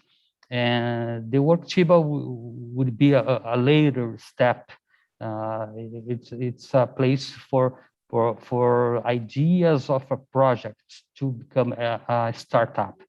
But I would say that the connection is start being made when the lighthouses were turned to a place of innovation in 2017. Because until then, they weren't. They were land house, the computer, library for the students. So when they received all the equipment to become spaces of innovation, I think that was the seed that we bring it to those students and to the community around. And of course, as I say, that the community can use the lighthouses too, not only for the students. And so this community, when they work in the lighthouse, and if they are inspired to have more, to do something bigger than that what they can do inside the lighthouse, then they can go either to the Fab Lab or either to apply for space in the Workchipas. Okay, thank you for that. And I'll ask one more, John, if I can. The focus on women in entrepreneurship is very admirable. And I do wonder if it addresses some of your equity goals, especially digital equity goals. And I saw that focus in a number of the videos. But I just wonder if attempting to get to some of those equity goals motivates or did motivate some of the activity with women in entrepreneurship. As you got it right, it is an idea, you know, to work on the equities. As I said before, we didn't have a video from the Bom Negócio program, which is a bigger problem. The Bom Negócio is a program, also is a entrepreneurship capitation program that is open to men and women. So all the women that do the Empreendedora Curitibana program, they can do the Bom Negócio, which is a certified course with 90 hours to finish. But we noticed that we needed to do something more for the women. We needed to empower these women that are very good entrepreneurs, and we needed to help them, to incentivize them. And we believed that having a special program for them, we would create an environment more friendly to women, so they can feel more comfortable being among women like them and trying to do their business, and so they do the program, but they also they can exchange ideas, situations of their life. So it is really a special program to design it for women. And also the award that we do every other year, it's a biennial award, is also to recognize their value. But yes, we really think that we need to empower as much as you can to help the women to advance and to be really included in the digital world and in the entrepreneurship world. Very good, thank you. I just want to compliment, because we have the manager of the program with us today, and also that we think about this equality and like the goals. We have a municipal law, municipal policy, sorry, for women's rights as well, and this program is like aligned with that. So Silvia, please just say a few.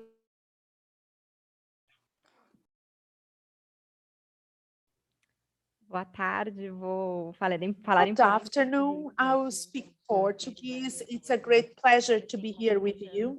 And just adding to what Paulo mentioned, Empreendedora Curitibana is a program to foster female entrepreneurship. Here in Brazil, we have a great amount of mortality of the women's business, because they are born due to a need from that woman, and maybe they've lost their job, they have a family to take care of, they came out of an abusive relationship.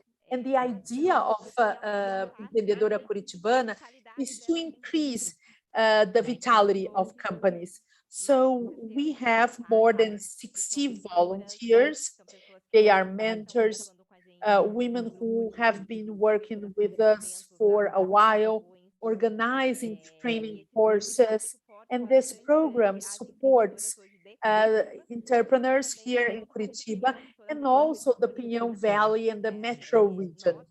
So we can see that by the number of women we have reached this year, more than 5,000 women in training of the Empreendedora Curitibana program. And it's a program that is growing more and more. And not only here, but also virtually all over the country. We have women from abroad who come to take part of all the trainings and the mentorships and everything. Thank you. Thank you, Silvia.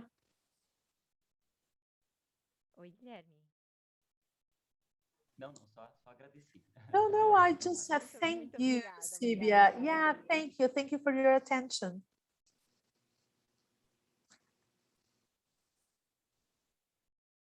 Thank you very much. I'm wondering, is Emma still on, or she's in Taiwan, so I'm not sure whether she's still available or not. Emma, do you have any questions? Yes, I'm still. Okay, I just wonder, I saw the video about the young man and the woman, they do something related to the innovation. So I just wonder, how about the person, man, around the 40 and 50, do they involve in the innovation program?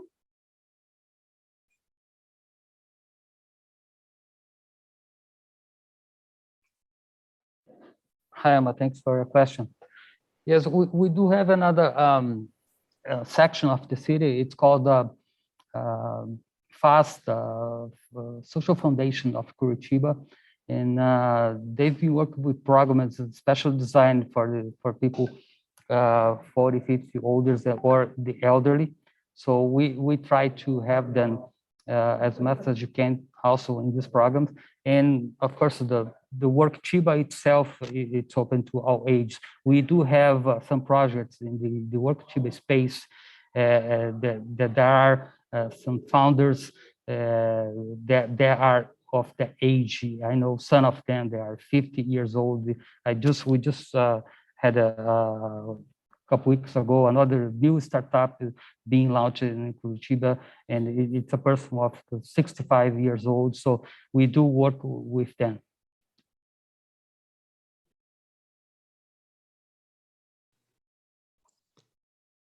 Emma, do you have another question? No, thanks. Okay, and Doug, do you have any further questions? No, I'm good for now. Thank you. Okay, thank you. So I have a couple of questions, and I'm not sure how much time we have left. The program goes till now. So I guess we're just about done. We have 8 We can minutes. have maybe one question, okay. and then we can stop and then return for the last session and the other questions. What do you think? Okay, I do want to speak about the Work Chiba program. It was Lucas's videos are really good, by the way. Please tell Lucas that I'd love to have him work for us and do a couple of videos for us as well. That was really well done. But he was very quick, so I didn't catch everything. Perhaps I can hear a little bit more about the business, sort of the way in which the Work Chiba is funded, and its business activities in general. How does Work Chiba attract people? How is it branded? How is it marketed? A little bit more about the business plan behind it. Right. Thanks, John. I'll talk to Lucas. Okay, I'll tell him about your offer. He is really good. He's a journalist here from Curitiba. Sure. He's a great guy. I'll tell Matt, and maybe they can work together. Okay. Well, Work Chiba, it is a new concept. It was opened the first in 2017. It was an idea from our mayor, Rafael. As I said, it was the first public co-worker in Brazil. So we opened one in 2017, then we opened the second one in 2019. And we were about to open the third one in last March, but then the pandemic came, and so we couldn't do it. We couldn't open it physically. But we worked out. We had a partnership with Microsoft, and we launched last year the Work Chiba Digital. So all the three spaces they kept doing the program, but in a digital way, thanks to Microsoft that helped us with that. The Work Chiba, of course, it is a physical space. So the projects like Juliano here or Douglas from the Size Up startups, they can use the place as an office. They have internet, they have all the office supplies that they needed there. But more importantly, what we do with them is also the connection that they need with the innovation ecosystem. Curitiba Agency has a lot of programs, and one of our pillars to work is to do the connection, the integration among the university, the hub of innovation places, the private companies, the bigger startups. As you heard Andrea talking before from eBanks, which is our unicorn, but they say that they work close to the other startups to help them. So we at the agency, through the Work Chiba, we connect these initial programs that will become startups, and we connect them to the system. So we try to move them, actually they stay at Workchiba for the first year. So after that, they move on, they go to an acceleration program, which you're gonna learn more about in the last session today from the Hot Milk Agency. They have acceleration, they have incubation, they belong to the PUC University. So we move them from the Workchiba to there. So that's the connection that we try to do. As I say, we don't want to just give them an office to be there. We want to connect them to the innovation ecosystem, and we do capacitation. We have every week where we bring someone, and especially someone from the investment, to talk to them, to consulting with them, so they can learn and they can connect.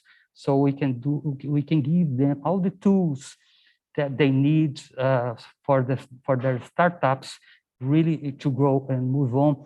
As Juliano just told us about his story, he was in the first Workchiba back in 2017, and now he's working as an international startup within 70 countries in the world.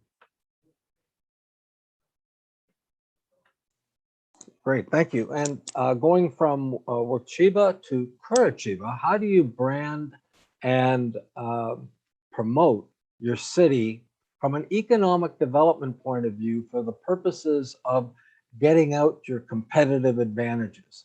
I think that's a really important, not only tourism, but economic development discussion. Well, I'm glad to say that one of the actions that we do is being here with you, people from Intelligent Community Forum today. Our international area here at the agency with Alessandra, we try to be connected with all the organizations like ICF that do really important rankings or awards or connect. So we can show our city, we can show our Vale do Peão ecosystem to the world. So being in the Smart 21 for 2 years, being now at top 7 is one of the actions that we do to brand our city. But we do have another problem here at the agency, which is called Invest Curitiba. So we have a platform called Invest Curitiba, which is the entrance for the business in Curitiba. So when you access the website, and then you can see about city, you can see our programs, our incentive programs, and we welcome all the companies that are interested to be in Curitiba through the Invest Curitiba. That's another program of Curitiba agency, especially for that, to do the interface with the business world. And also we always use our local data and our local rankings to show other countries or other banks and institutions how we work differently here in Curitiba, how we are a city that's efficient and that can be like a role model for other places, comparing like Brazilian cities, and how we always try to be ahead of everything like innovation and mobility, energy, other programs, and use that to leverage some international financing, and also participating in other cooperations or city networks like C40 that we saw before yesterday. So we use all that we have to show that Curitiba is really special in different places. Right. It's marketing, branding, promotion. All of these things are very important as part of getting the word out, and ICF helps.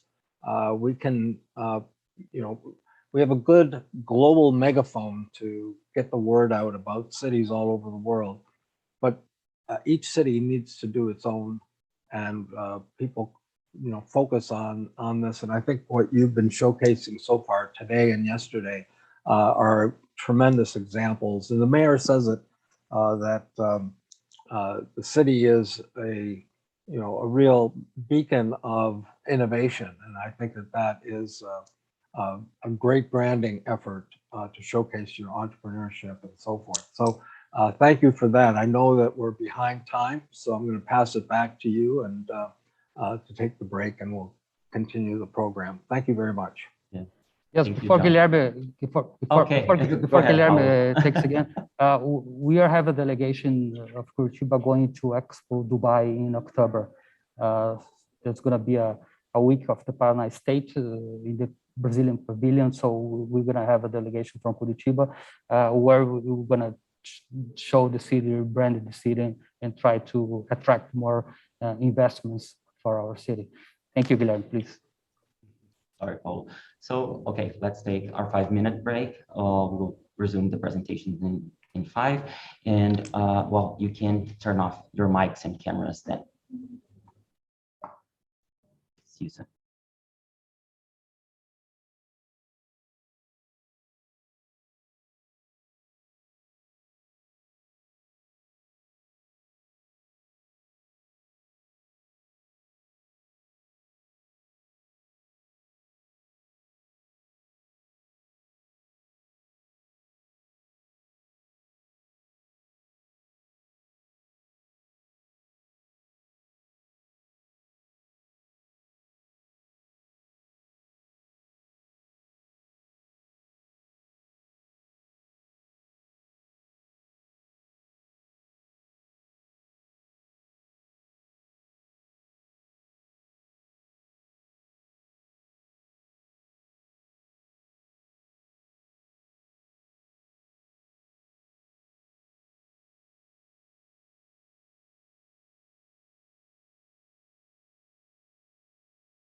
Okay, everyone.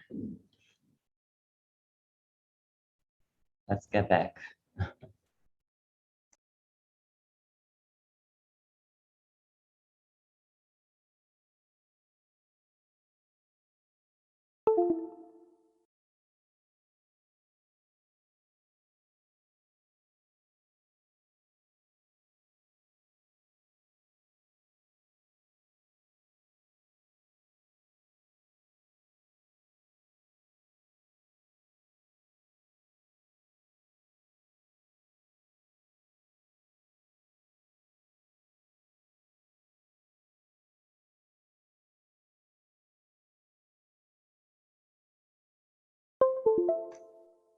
Just need to confirm if John is already there, and also Matt.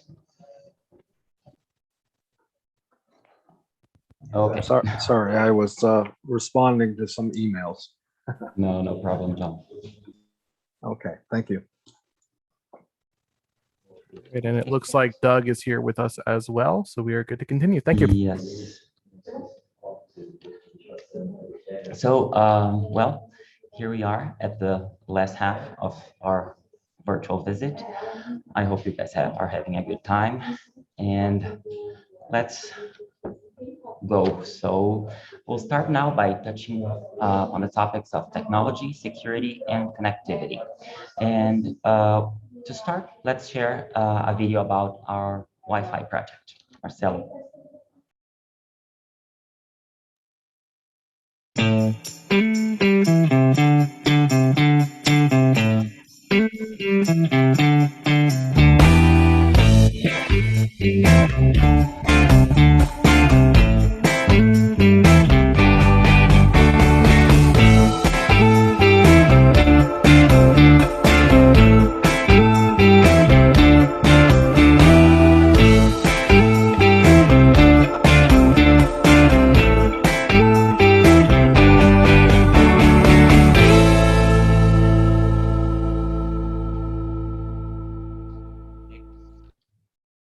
Curitiba also offers the Curitiba app, which is a mobile app that brings together more than 700 services for our citizens, including the COVID vaccination schedule.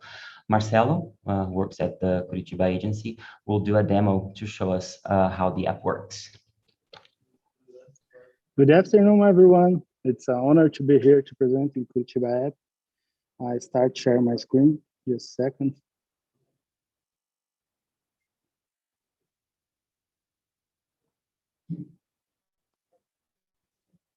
Okay, I have a left running here, and here there are categories which native application options, and I have some kind of integration with the other applications. The Curitiba app can be used, the integration register of the municipality of Curitiba called the Cidadão. I will start with the apps and activity application, where we have Saúde, IPTU, ônibus, coronavírus, Curitiba 156, ISS fixo, notícias, Curitiba Lê, check-in, trânsito, Health eventos services, e cursos. taxes, Which stand among for others. which is standard for health system, property taxes, buses, coronavirus, 156, which is the complaints center. ISS fix is another tax that can be used. You should meals. Curitiba Lê, which is a book sessions, which more than 200 registered book. Check-in, it's to city parks, traffic, which the main traffic information integrated with Waze, city hall events and courses to the population. I will be separated the first three categories where to show you a little bit how the app works. Let's start then Saúde. I don't have any appointment schedule, so it doesn't show any current attendance cards here, but I'm open the Saúde já. And it's directly because it's integration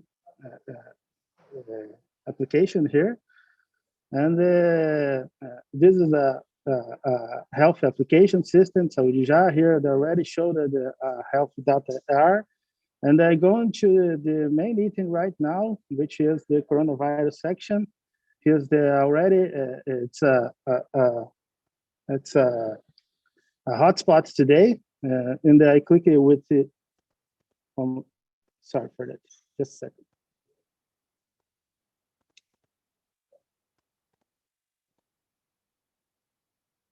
Coronavirus, and I click in the My Vaccine.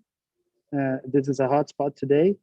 And where I can see the already taking the 2 doses, the vaccine, it's placed, and the time and day. I can print the proof, the vaccine here, which comes which QR code for verification. The health system app is Saúde Já is already to accept in the city of Curitiba as a proof of vaccination. I will return to the Curitiba app to continue my presentation. Let's come into the second. It's IPTU, meaning proper tax. We have already a register here.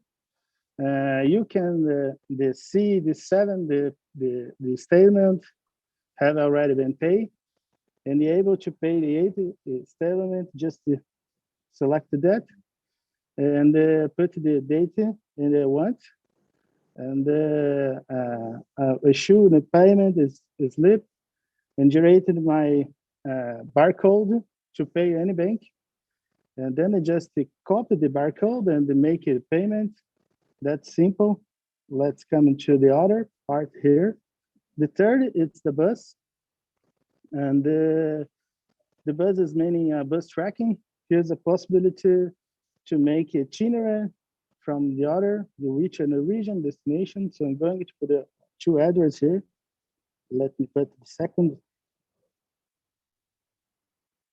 Okay, that's possible. And here I will identify when I need to my travel here. It's only 24 minutes, and they show me how this travel, and show me the time of this travel.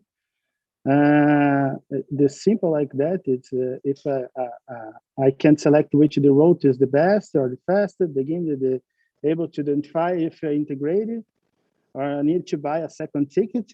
In this selection, it's only one bus I need. I'm going to select one here and show you. This is one here. Okay, I need to go into Engenheiro Rebouças, take a bus to Cercado and come to Estação Tuba Água Verde, and come back and show the other parts here. Now I'm going to show the app is integrating the Wish Curitiba app.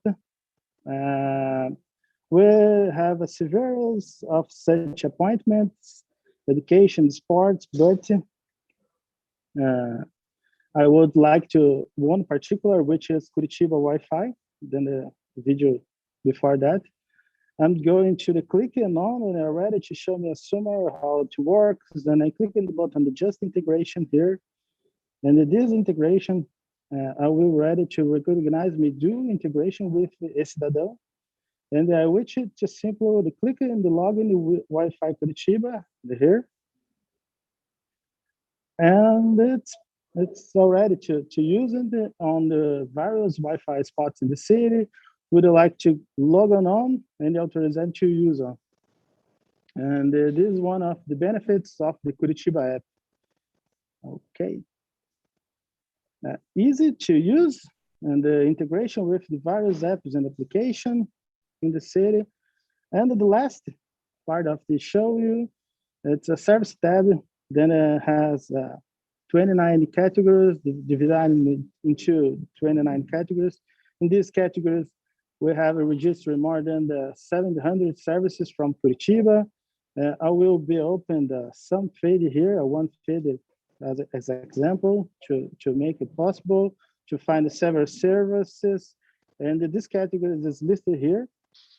And I click it and to see the specification and for that services. and it's possible to go into another page. I will close now. Thanks again. And I hope to manage to illustrate a little of the Curitiba. Thank you, Marcelo. So now we're going to watch a video presented by Claudio Noor from the Social Defense and Transportation Secretariat that was recorded at our Intelligent Cities Institute, ICI, that the mayor also mentioned prior in his speech. After that, we'll open the mic to Carla Flores from the IT Superintendents to continue on the topic. So let's watch the video. Hello, I hope all is well with you. It's an honor for me being able to give you an overview about the digital wall, this incredible initiative of our community.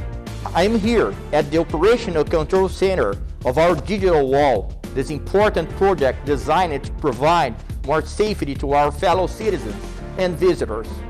The capacity, quality, and speed of technological monitoring make the system a fundamental ally for an efficient and modern safety program. Curitiba has given a huge step with the implementation of the digital wall with the new operational control center, which integrates cameras and speed radars, forming a digital wall of security around the city. The digital wall started with 1,742 cameras, 191 spots, 804 speed radars, and 185 panic buttons in schools, not to mention the buttons distributed and carried by women in the protection program against domestic violence. Most of cameras already allow the facial recognition, so we can identify people that are in the law enforcement agencies' most wanted list.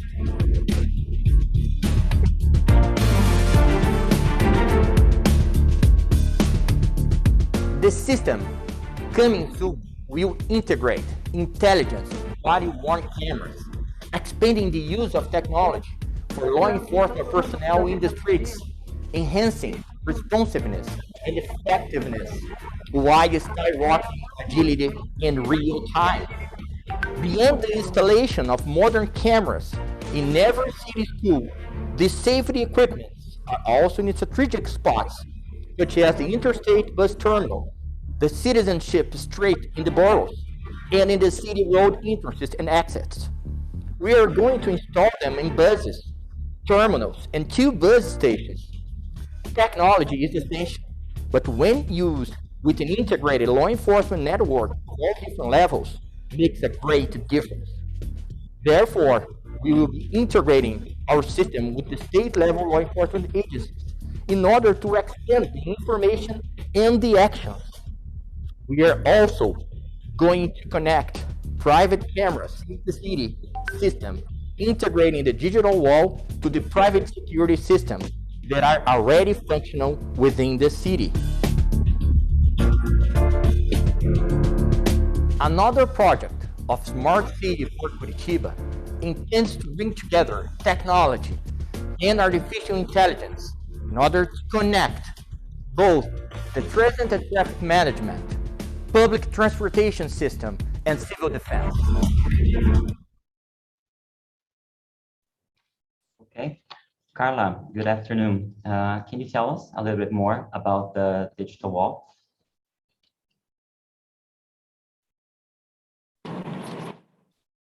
Yes, I have a presentation here. Can I share it? Actually,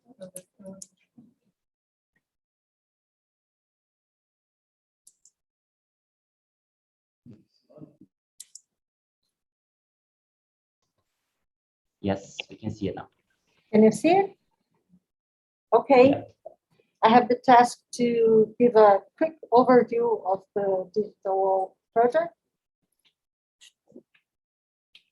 That's not working here.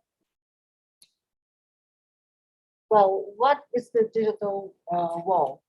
Well, Jiba has already told us about the project, but here you have a picture, an illustration of how data is transmitted from many places around the city. So we have the citizen streets, the highways, the transit, the cemeteries, the transportation. And on the right side, you can see that we are monitoring with the cameras, graffiti, vandalism, unattended objects.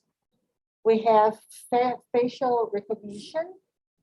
And here is, there is a special project, a special public policy that I want to highlight, that is, that we, with Maria da Penha project, we take care of the women that suffered domestic violence.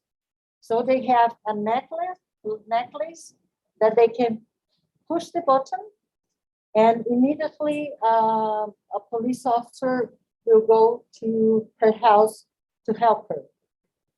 We have license plate recognition, thermal cameras in the cemeteries with infrared technology, and virtual fences in the schools and also in the cemeteries.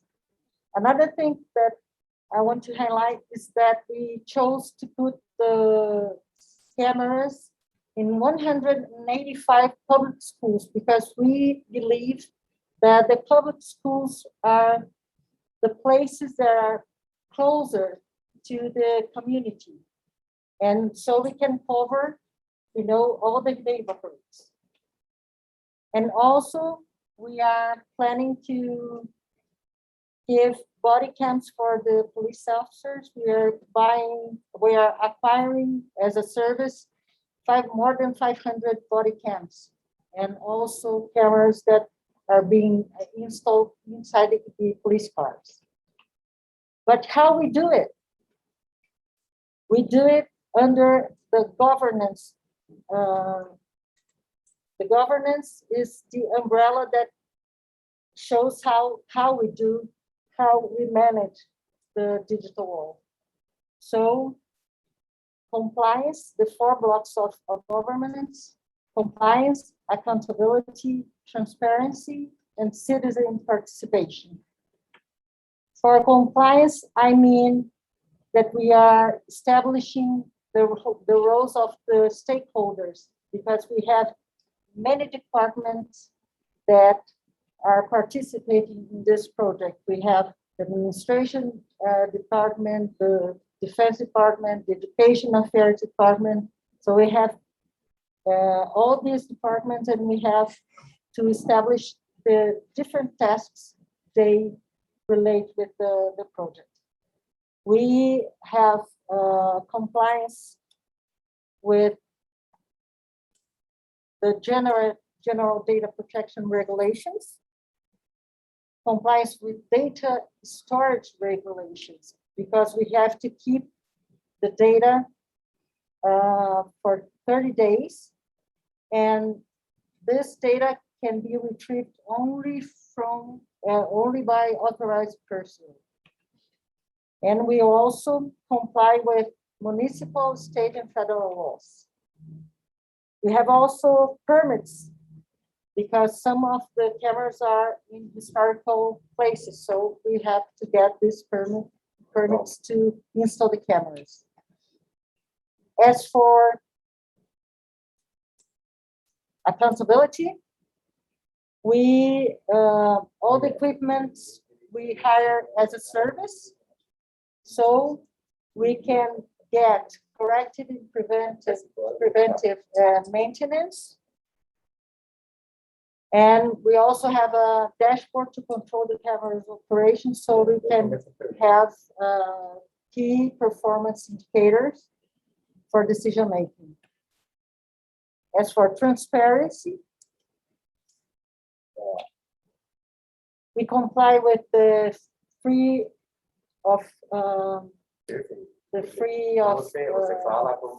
Information Act regulations that we call in Brazil LAI. So every day we have citizens and the city council asking questions, and we answer all of them. And each new phase of the project is publicized. And we have all the costs and all the details about the projects in an open data portal. And finally, for citizen participation, we have that another part of the project that is the next phase. We're going to welcome private cameras from private entrepreneurs and also from citizens. And we are also making agreements to get missing people image banks to to help us to find missing people. Besides this, this project, the guards, the police officers, they have the task to act as janitors. So they have to monitor the traffic lights, the street lighting, street roads, electric wiring, homeless people, they're in the streets, rubbish, free fall. So they do this task also. And we believe that governance is the key to keep the project sustainable and make the decision-making for keeping the project going for when the next elected representatives can keep the project going on. Thank you. Thank you, Carla. Thank you very much. We would also like to invite to talk a little bit about open data in the tech community in Curitiba, the specialist and researcher from the Technology and Society Institute, Carol Benelli. Carol, you're very welcome.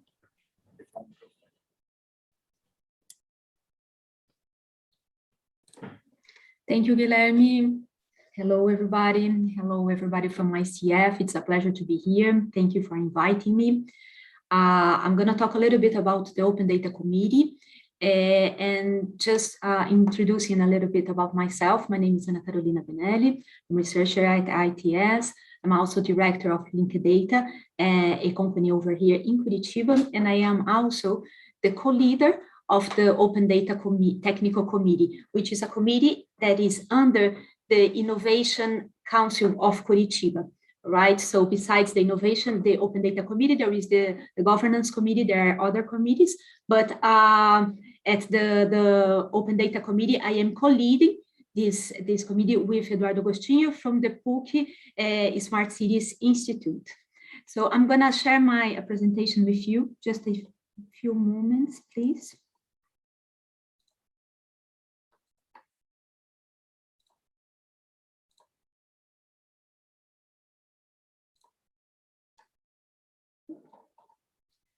There you go. Can you see my screen?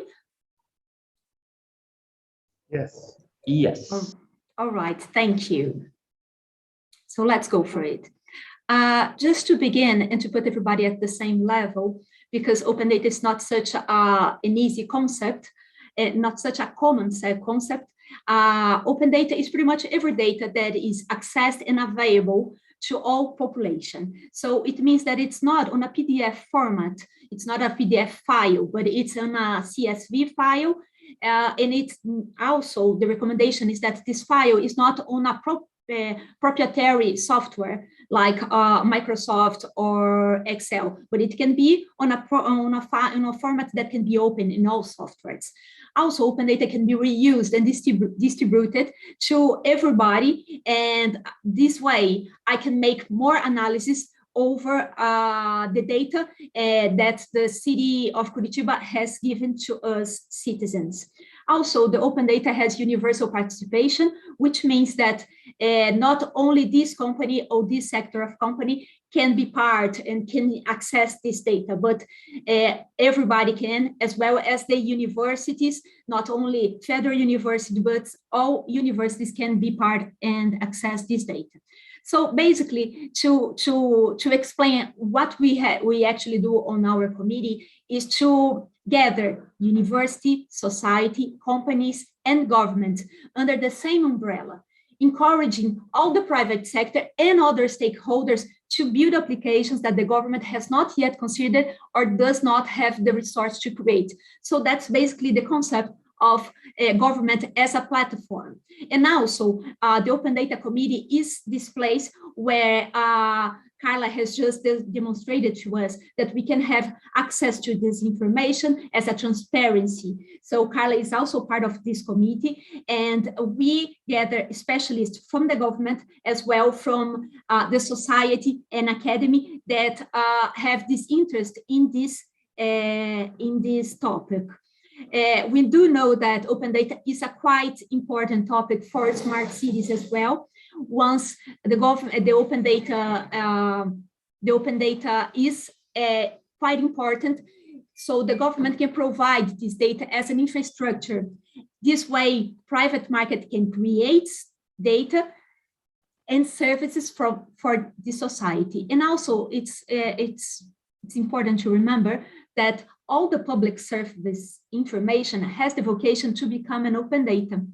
But we do know that there are some quite important acts and laws, just like the freedom of information speech. We do also have the GDPR, which protect the citizens' data. So what we basically do in our committee is to study all the possible ways that this data can be open, if it can be open, and how it could be open, and how it could be better accessed by the citizens. So bringing you a little bit of numbers, at this very moment we have 22 members, being 8 of them universities. So we do have federal universities, we have state universities, at least 4 universities over here, and also Catholic University is part of the members.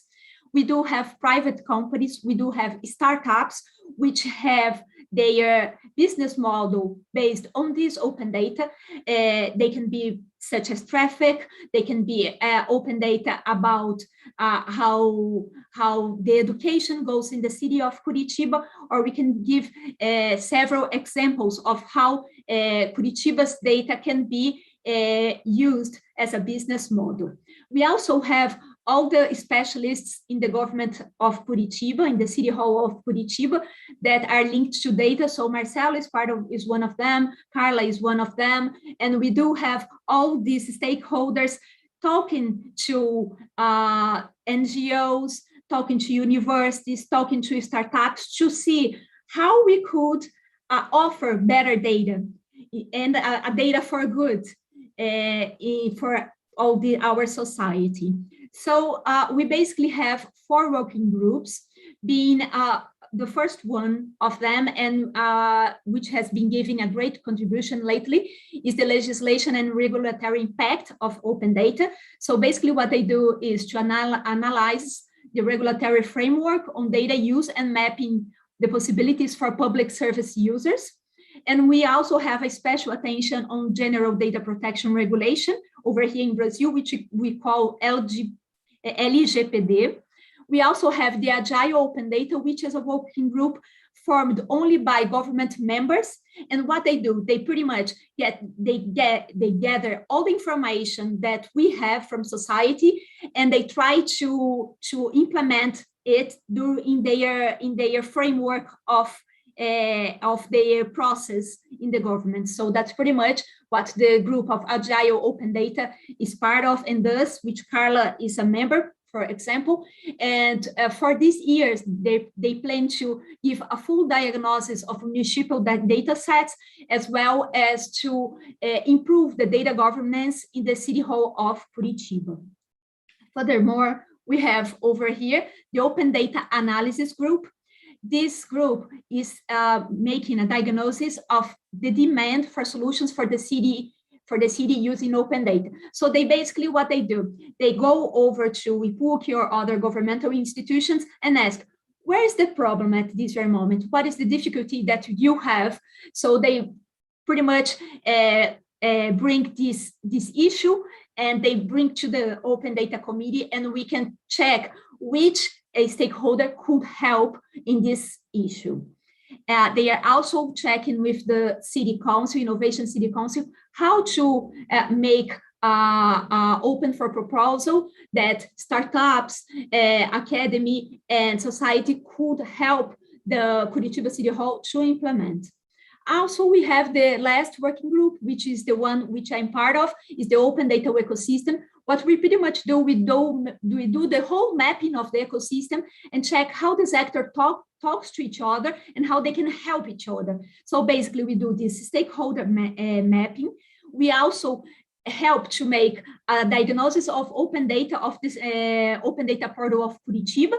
So Curitiba City Hall is actually reformulating the actual open data portal, and we are helping them bringing some insights and some inputs that of how they could be better reformulated.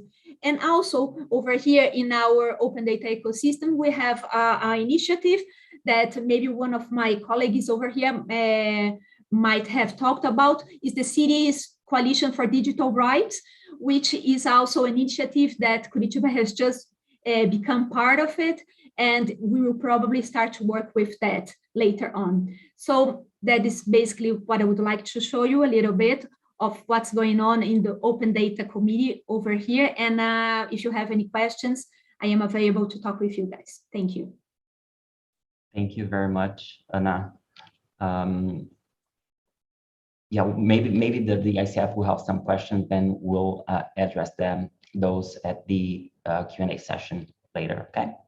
All right, thank you. You're welcome. So for a long time, sustainable development has been a priority here in Curitiba. And since the United States General Assembly set the Sustainable Development Goals, we have been working systematically and in close collaboration with the community, engaging citizens to improve indicators and reach full SDG compliance by 2030. Alessandra will now tell us a little bit more about this work. Hi. So I will talk about a little bit about these SDGs, as Guilherme mentioned, and citizen engagement, how we are engaging the population in our projects to achieve the SDGs. Okay, so here in Curitiba, we work in three main pillars. The first one is, of course, the commitments to the Sustainable Development Goals. But we are also committed to the UN Global Compact. It is aligned with the SDGs, and we report all our actions to the Global Compact as well. And how we translate that to the actions here in Curitiba, the programs and the projects. We have in the public sector, the municipality, the government plan that's aligned with these two, the SDGs and the UN Global Compact.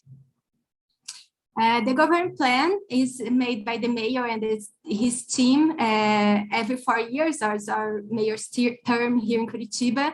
And this last term, our team in the City Hall established that we want a technological, healthy, secure, inclusive, agile, and transparent city. And how we do that, how we make these programs align with the SDGs, and how we put in practice, how we engage citizens to see if our plan, our municipality plan, is also aligned with the citizens' needs and what they want in the city. So we work with the municipal budget. Our forecast for 2022, it is $1.85 billion. And to spend this money in the programs that we have in the government plan, you use public consultations. The program, the citizens can decide how to spend a part of this budget in the city. If they want healthcare, if they want more education, if they want programs that related to safety, buses, infrastructure, so they can decide how we spend the money here in Curitiba. Their money, of course. And this program is called Fala Curitiba, Speak Curitiba, and was established in 2017, the first one. And this year, I brought some numbers for this year.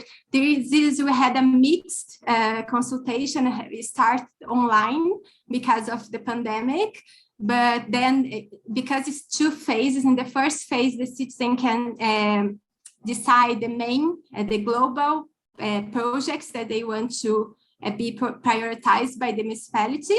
And then the second phase, they can vote, and each one they will be like the first priority. So it's these 2 phases. And we had the second phase, we could have in public spaces, like the voting, we have in parks, we have in our regional offices, we have what we call streets of citizenships. It is a place that we have a lot of public services, and people could go there and vote. And we had almost 40,000 citizen participation and more than 180,000 contribution, because each citizen could vote like until 5 different prioritizations, programs or actions that they can implement in the city. So the programs of the government plan are aligned with the SDGs, and its citizens are engaging in the process to decide which program will be prioritizing in the municipal budgets. Okay, thank you, Alan. That's it? Okay, so next we're going live to Hot Milk and Innovation Hub at the Pontifical Catholic University, where we have the director, Fernando Bittencourt. Hello, Fernando. Can you also tell us a little bit more about Hot Milk? Guilherme. Gui. We have the city janitor, Guilherme. It is related to, yeah, sorry. Guilherme Cell is here. Sorry, Fernando, go ahead. Can I go ahead? Okay. Thank you, Guilherme. And it's a pleasure to be here this afternoon with you guys. So to show a little bit about what we do. I know it might sound as a funny name for you guys, Hot Milk, but it's a name. It's a very original name because it's a joke about the way people from Curitiba, how they say the word in Portuguese leite quente, which is the translation to English is hot milk. That's why it's called. But also we do an analogy where we have milk, which is a very nutritious food, and what we do is we try to bring nutrition to companies, to our ecosystem, and to researchers. I'll share my screen. Just let me know if you can see it. Yeah. Yes. Okay, good.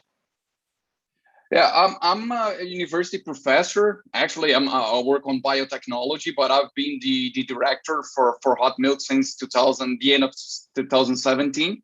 And we are the innovation ecosystem of a university, which is located in Curitiba. And also we have campuses outside of Curitiba in the state of Paraná, in Toledo and Londrina.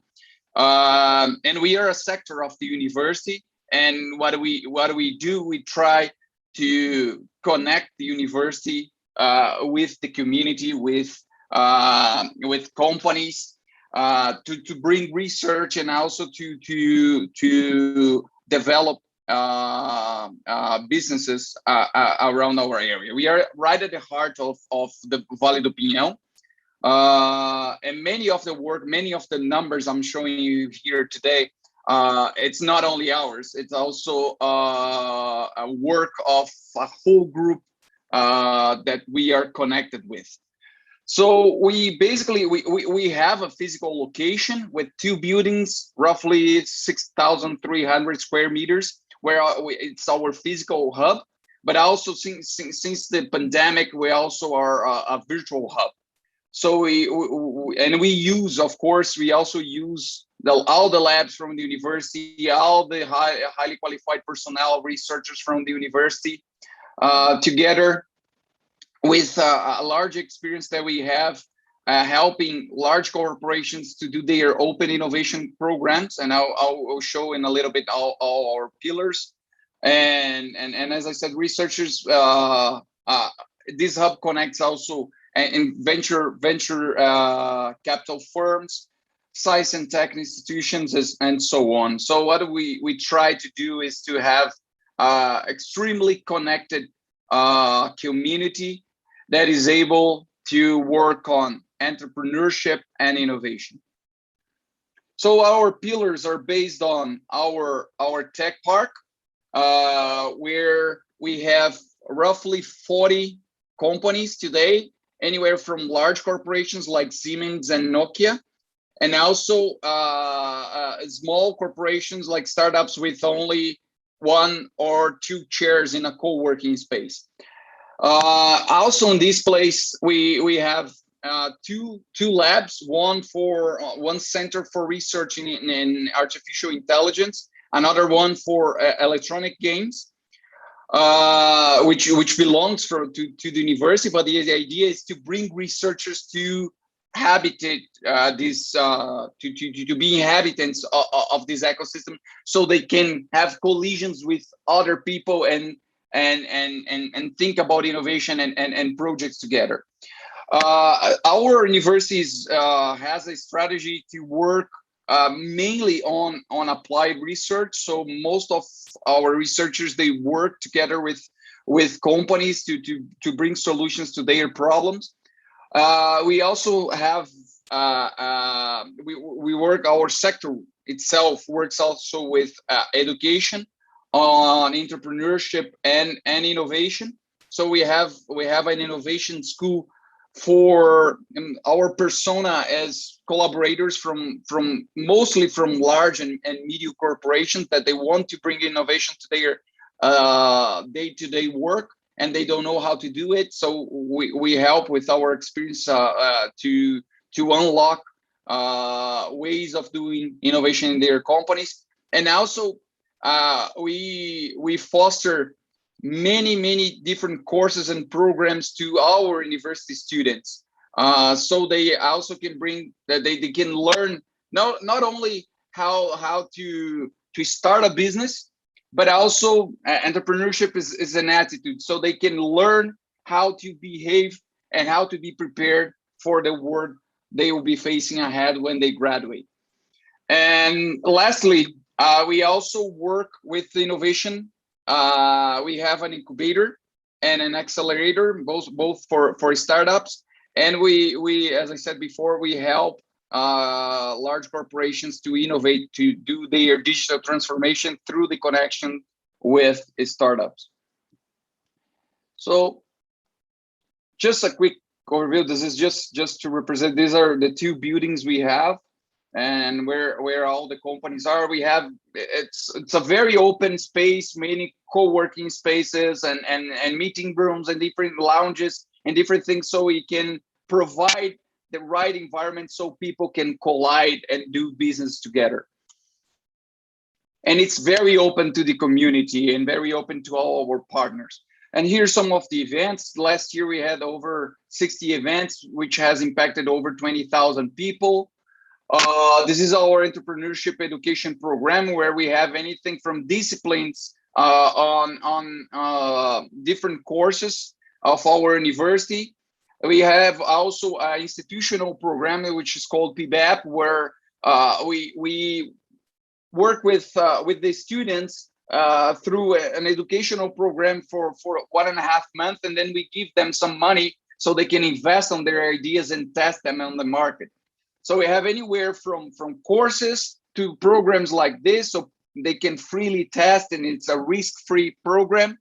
And also they can have something which is more serious when they become the students. Here is their personas, when they are just curious students, when they are engaged, when they have the entrepreneurial spirit, and then when they become entrepreneurs, that they can come and they can also set up their businesses and accelerate and incubate with us. For a couple of years, we have received this prize in Paraná, which means that we received the prize as the best university with entrepreneurial programs in universities in our state. And our numbers from the accelerator, we founded the accelerator in 2015, and from there to now we have accelerated to 214 startups. And these are the number of startups we have analyzed over the years. number of mentors we have in our network. And this is a very important thing because most of our mentors, they are not from the university. They come from companies, from the communities, from organs like corporations like Sebrae, FIEP, and many other places. We work very close with Agência Curitiba, the development Curitiba agency. And these are the number of hours of mentorship we have delivered. One of the things that is important to highlight here, for example, we have a program with a startup, which is a unicorn here in Curitiba called eBanks. And as an attitude of giving back, they have over 30 employees that they serve as mentors for the startups in our program. And the incubator, so these are the companies that they stay with us, either virtually or physically. So we have 42 in our portfolio, which they employ 319 people, and they had a revenue of 37 million Brazilian reais in 2020. And in terms of open innovation, these are the type of not only industries, but companies, large corporations that we help to connect with the startups. So we have health insurance companies. The main one in Brazil is Unimed. We help the Unimed from Curitiba and also from Espírito Santo, which is this program here, Pulsar. But we work in many different segments, anywhere from health, energy, education, and so on. This is just a few pictures of our spaces. And with these open innovation programs, our impact, it's very much regional, like with many startups in the city of Curitiba in the state of Paraná, as you can see in this map. These are not only our programs, but the programs with those companies that I just have showed. We have in these programs we have over 1,000 startups, 1,431 startups that have applied for these programs from 24 states of Brazil. So just to show the impact of these programs, not only here but in our whole country. And in terms of intellectual property, these are our numbers. We are one of the universities with the highest numbers in our country in numbers of IP deposits, and the number of R&D projects with companies which have increased over the years. With the pandemic, of course, it went down, but now in 2021, I think we're gonna have this project, the number of these projects increased. So it shows just a little bit of how tight is the collaboration of our university with companies. And this is just the course I had mentioned before, which these are innovation courses that we provide for collaborators of different companies, and these are 3 courses we have, from developing innovative ideas to transform the company, and also for their leadership. And this is some of our achievements. So the Paraná system of technological parks has classified our park as one of the most consolidated in the state. As I said, we received this prize from Sebrae as number 1 in the state for entrepreneurship education. Now we're working with startups from many different states of our country, and we are a reference nowadays. We are the institution that has more open innovation programs in southern Brazil with large corporations. And this is how we do, and this is our mission. Our mission is innovation, period, open to everyone. And that's how we try to do it, is connecting, is serving as a hub, as a connector with the community, with other innovation hubs, students, professors, different startups, companies, research institutions, investment funds, and also with the government, and the city of Curitiba is one of our great partners. So thank you very much. This is my contact, and if you have any further questions or concerns, I'm available to try to answer them. Thank you. Thank you very much, Fernando. So now we've reached once again the moment to answer ICF's questions. But first, let me ask if Guilherme Cell, if he wants to say a few words and explain what's his role at City Hall. Olá, pessoal. Eu peço autorização para falar em português. Tudo Hello, certo? I would like to ask authorization to talk in Portuguese. My name is Guilherme Cell. I am the municipal janitor of Curitiba. What does it do? What do I do? Is a position created by the mayor Rafael Greca to help all the secretariats with the care of the city. Curitiba is known internationally by the cleanliness, the care, the safety, its attention, and how well maintained it is. And the mayor Rafael Greca has elected someone since his first term to take care of the city. We used to play that I am the picky one of the city. Before it was Renato Kishi that unfortunately has died, and then I have assumed his position. What do I do? I am every day on streets, on a bicycle or on feet or by car, but mainly walking to feel what the citizens feel. It made an organization to visit all the 75 neighborhoods of Curitiba, and in this walking or this promenade on bike or by bus, it observed what has to be adjusted in the city, and it's georeferenced and photographed and uploaded on the apps that the city has. We have the 156 Curitiba and the Curitiba app. So I'm on the streets every day, observing the streets, helping all the secretariats to improve the infrastructure, the urban infrastructure of the city.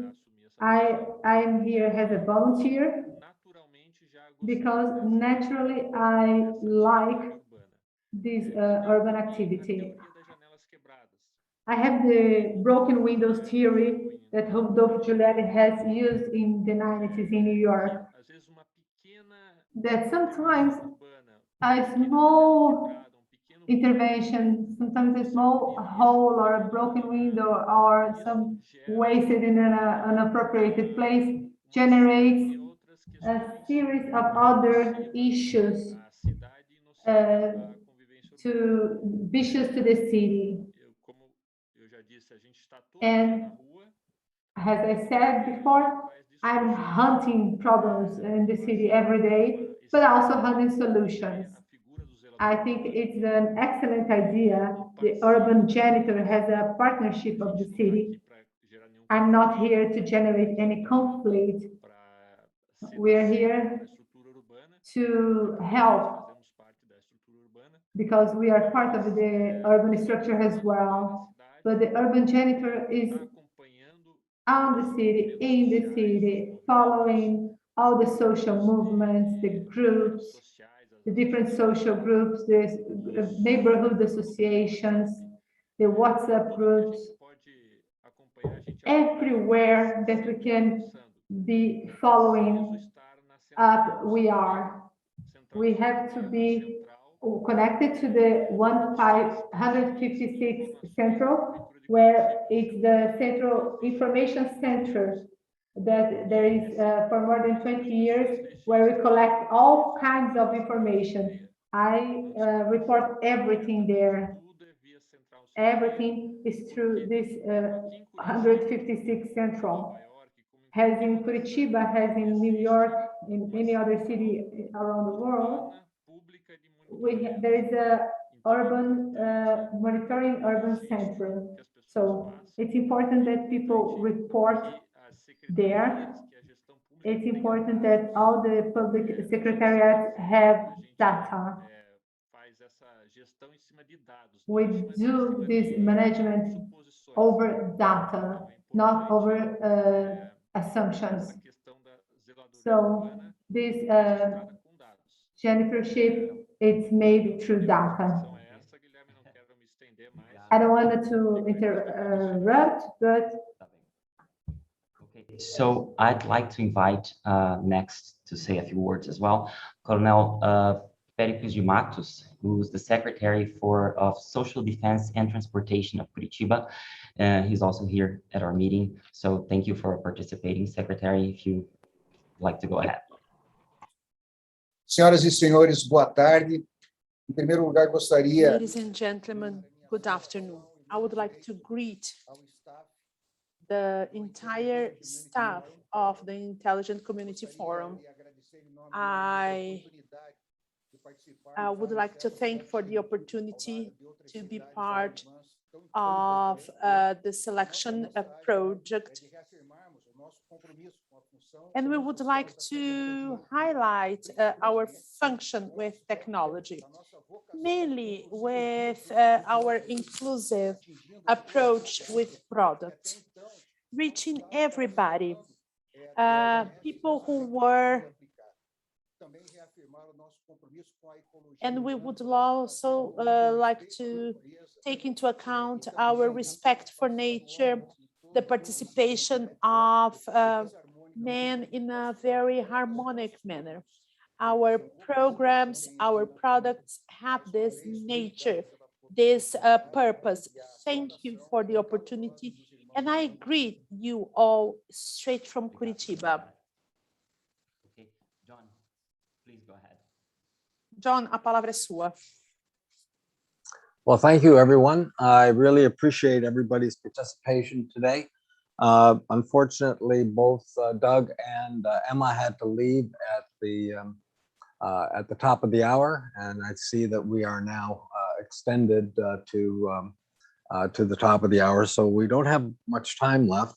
I do have a couple of questions, and I would like to get them. I'm not sure how many questions I'm going to get answered in the time we have left, so I will follow up with some questions through the team, and you can just respond to me by email or some other way. But first of all, I assume that we're going to get all of the videos and PowerPoints, particularly. I think some of the PowerPoints, the images were very good, and they would be useful for my report. My first question was with connectivity, Wi-Fi. What I didn't capture was how far does it extend? Is it only in hotspots, or is it going to be available to everyone everywhere across the entire city? Ari, would you like to answer this one? I think Marcelo, can you? I think he's having a problem with the phone. Just a second, I answer this question. In this moment, in the first moment, it's only close to the hotspots. It's a bus station, it's a terminal bus, it's different spots in the city, regionals, and I have it here. It's houses, lighthouses, then a show. Have some spots in the city, parks, and the municipality things. But in the future, I will be sure about to have more spots and have more places than have this Wi-Fi. Okay, thank you. Marcelo, I'm not asking for any work to be done, but if you happen to have an image, a map, or any information that shows the extent of the hotspots throughout Curitiba, that would be helpful. Thank you.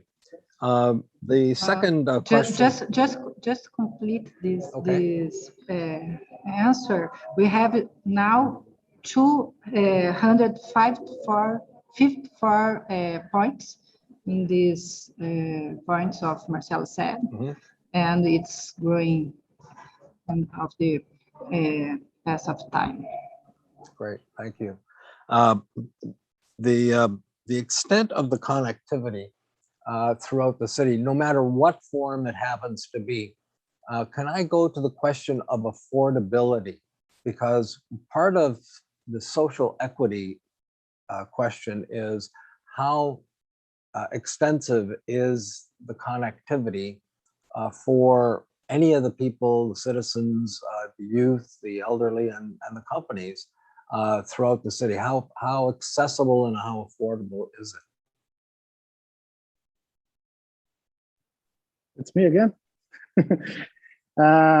In Curitiba, it's possible to have a 4G and fiber optic internet. It's a total 90 to 90% coverage than they have in the city. It's a total coverage in city, and they don't have about the problems from internet in Curitiba. It's the people. The most part of people has internet on your phone, but it's the Wi-Fi Curitiba is still used from the people inside of the bus, inside of the terminals, inside of the other parts of Curitiba to because in Brazil has data, the data size when you have in your packaging from the using the 4G, and this data it's not a big from users, and this sometimes you need to use this Wi-Fi and this spots from the city. Do you provide discounts or some kind of incentive supports for people who can't afford it but need to be able to access it?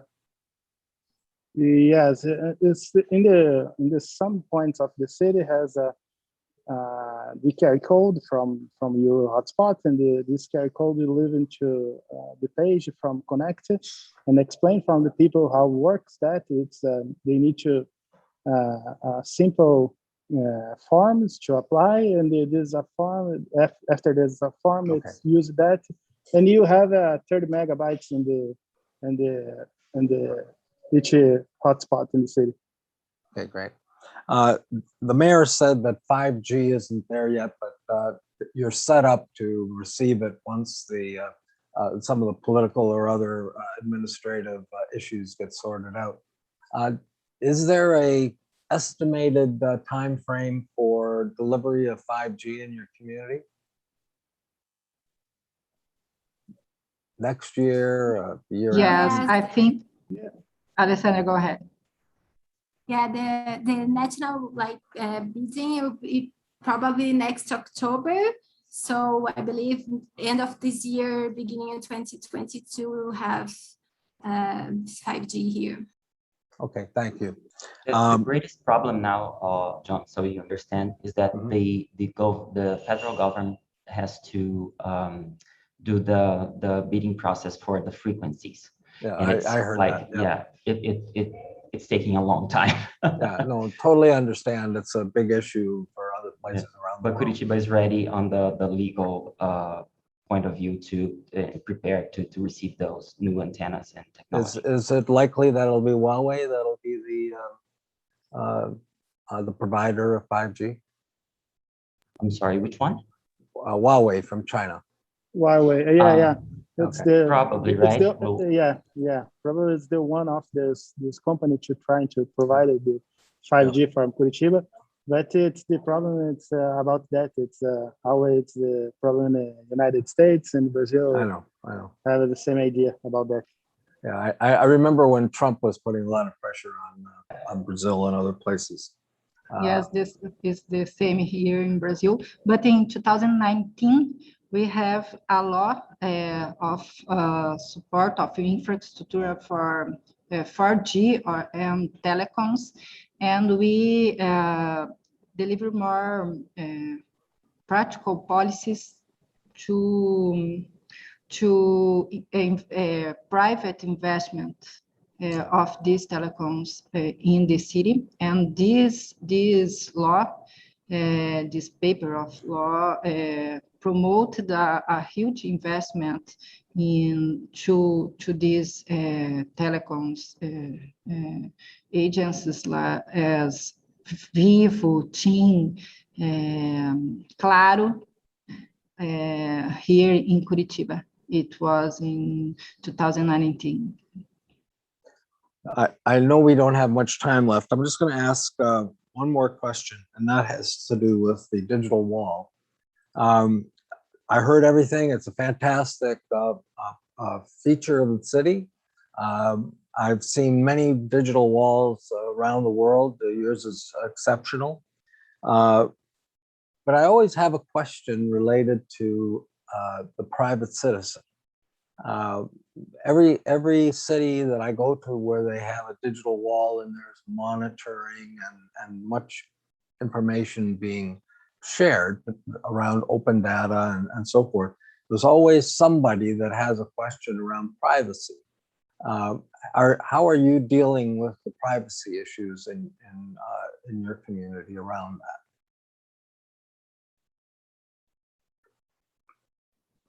Pericles, can you answer this question? Or? Yeah, we have Carla there as well. So just to give you a quick example, I was involved with a project in Toronto with Sidewalk Labs. That's through Google, and a great idea, great project, but the community came out against it because they had privacy issues. And so many communities are now being dealt with from that perspective. And I thought I'd ask you the question as well. Excuse me, may I just give a quick word? On the Open Data Technical Committee, we are actually studying that, John.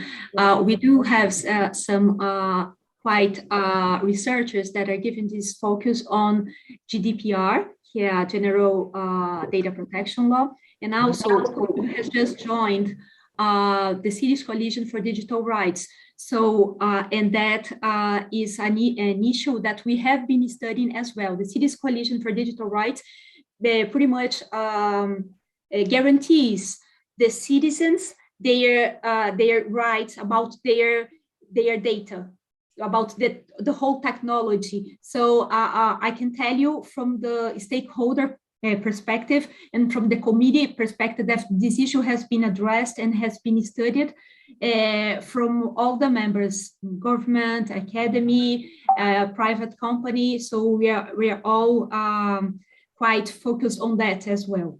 And the reaction from people who've read it, are the citizens happy now?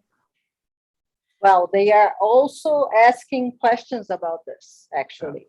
But we have in our IT department, in our IT superintendency, we have a representative for this law, you know, the data protection law.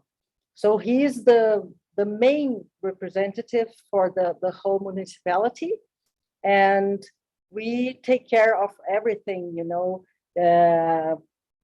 only authorized people for defense and security purposes can have access to the images. Great. And only under court order. Okay, thank you. If you want to send me that information, that would be very helpful. Thank you.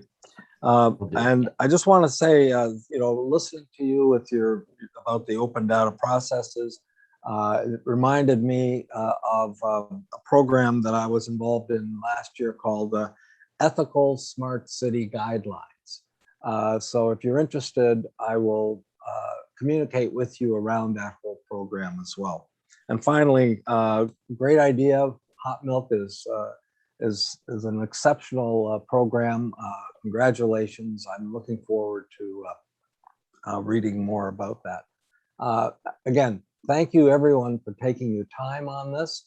I enjoyed the last 2 days, and I hope that the jury that receives all this information, not just our report, but we have a lot of other parts of the process, and they'll be receiving it by the end of this month, and then they'll be reviewing it and I believe it's on October 28th that the announcement will take place, which community will have received the jury's award.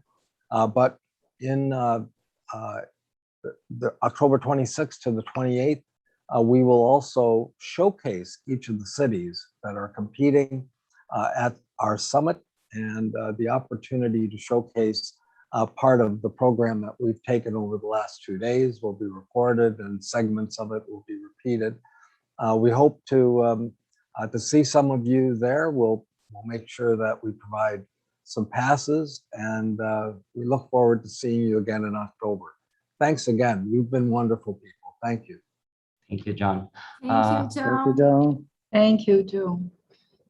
I'd like just to thank everyone, both from City Hall and our partners, because I know this took lots of preparing from both sides. So thank you to all who dedicated their time and skills to make this possible. Our interpreters, who are both named Juliana, that made our exchanges here easier and richer, and to all the whole ICF team that stayed with us for these 2 days. For my part, I end with a quote from William Shakespeare, who asked, "What is a city but the people?" Great week to everyone. Yeah. Thanks. Thank you. Bye-bye. Good evening. Bye. Good Thank evening. you. Man. Good evening. Good evening. Thanks. Bye bye. Bye now. Bye.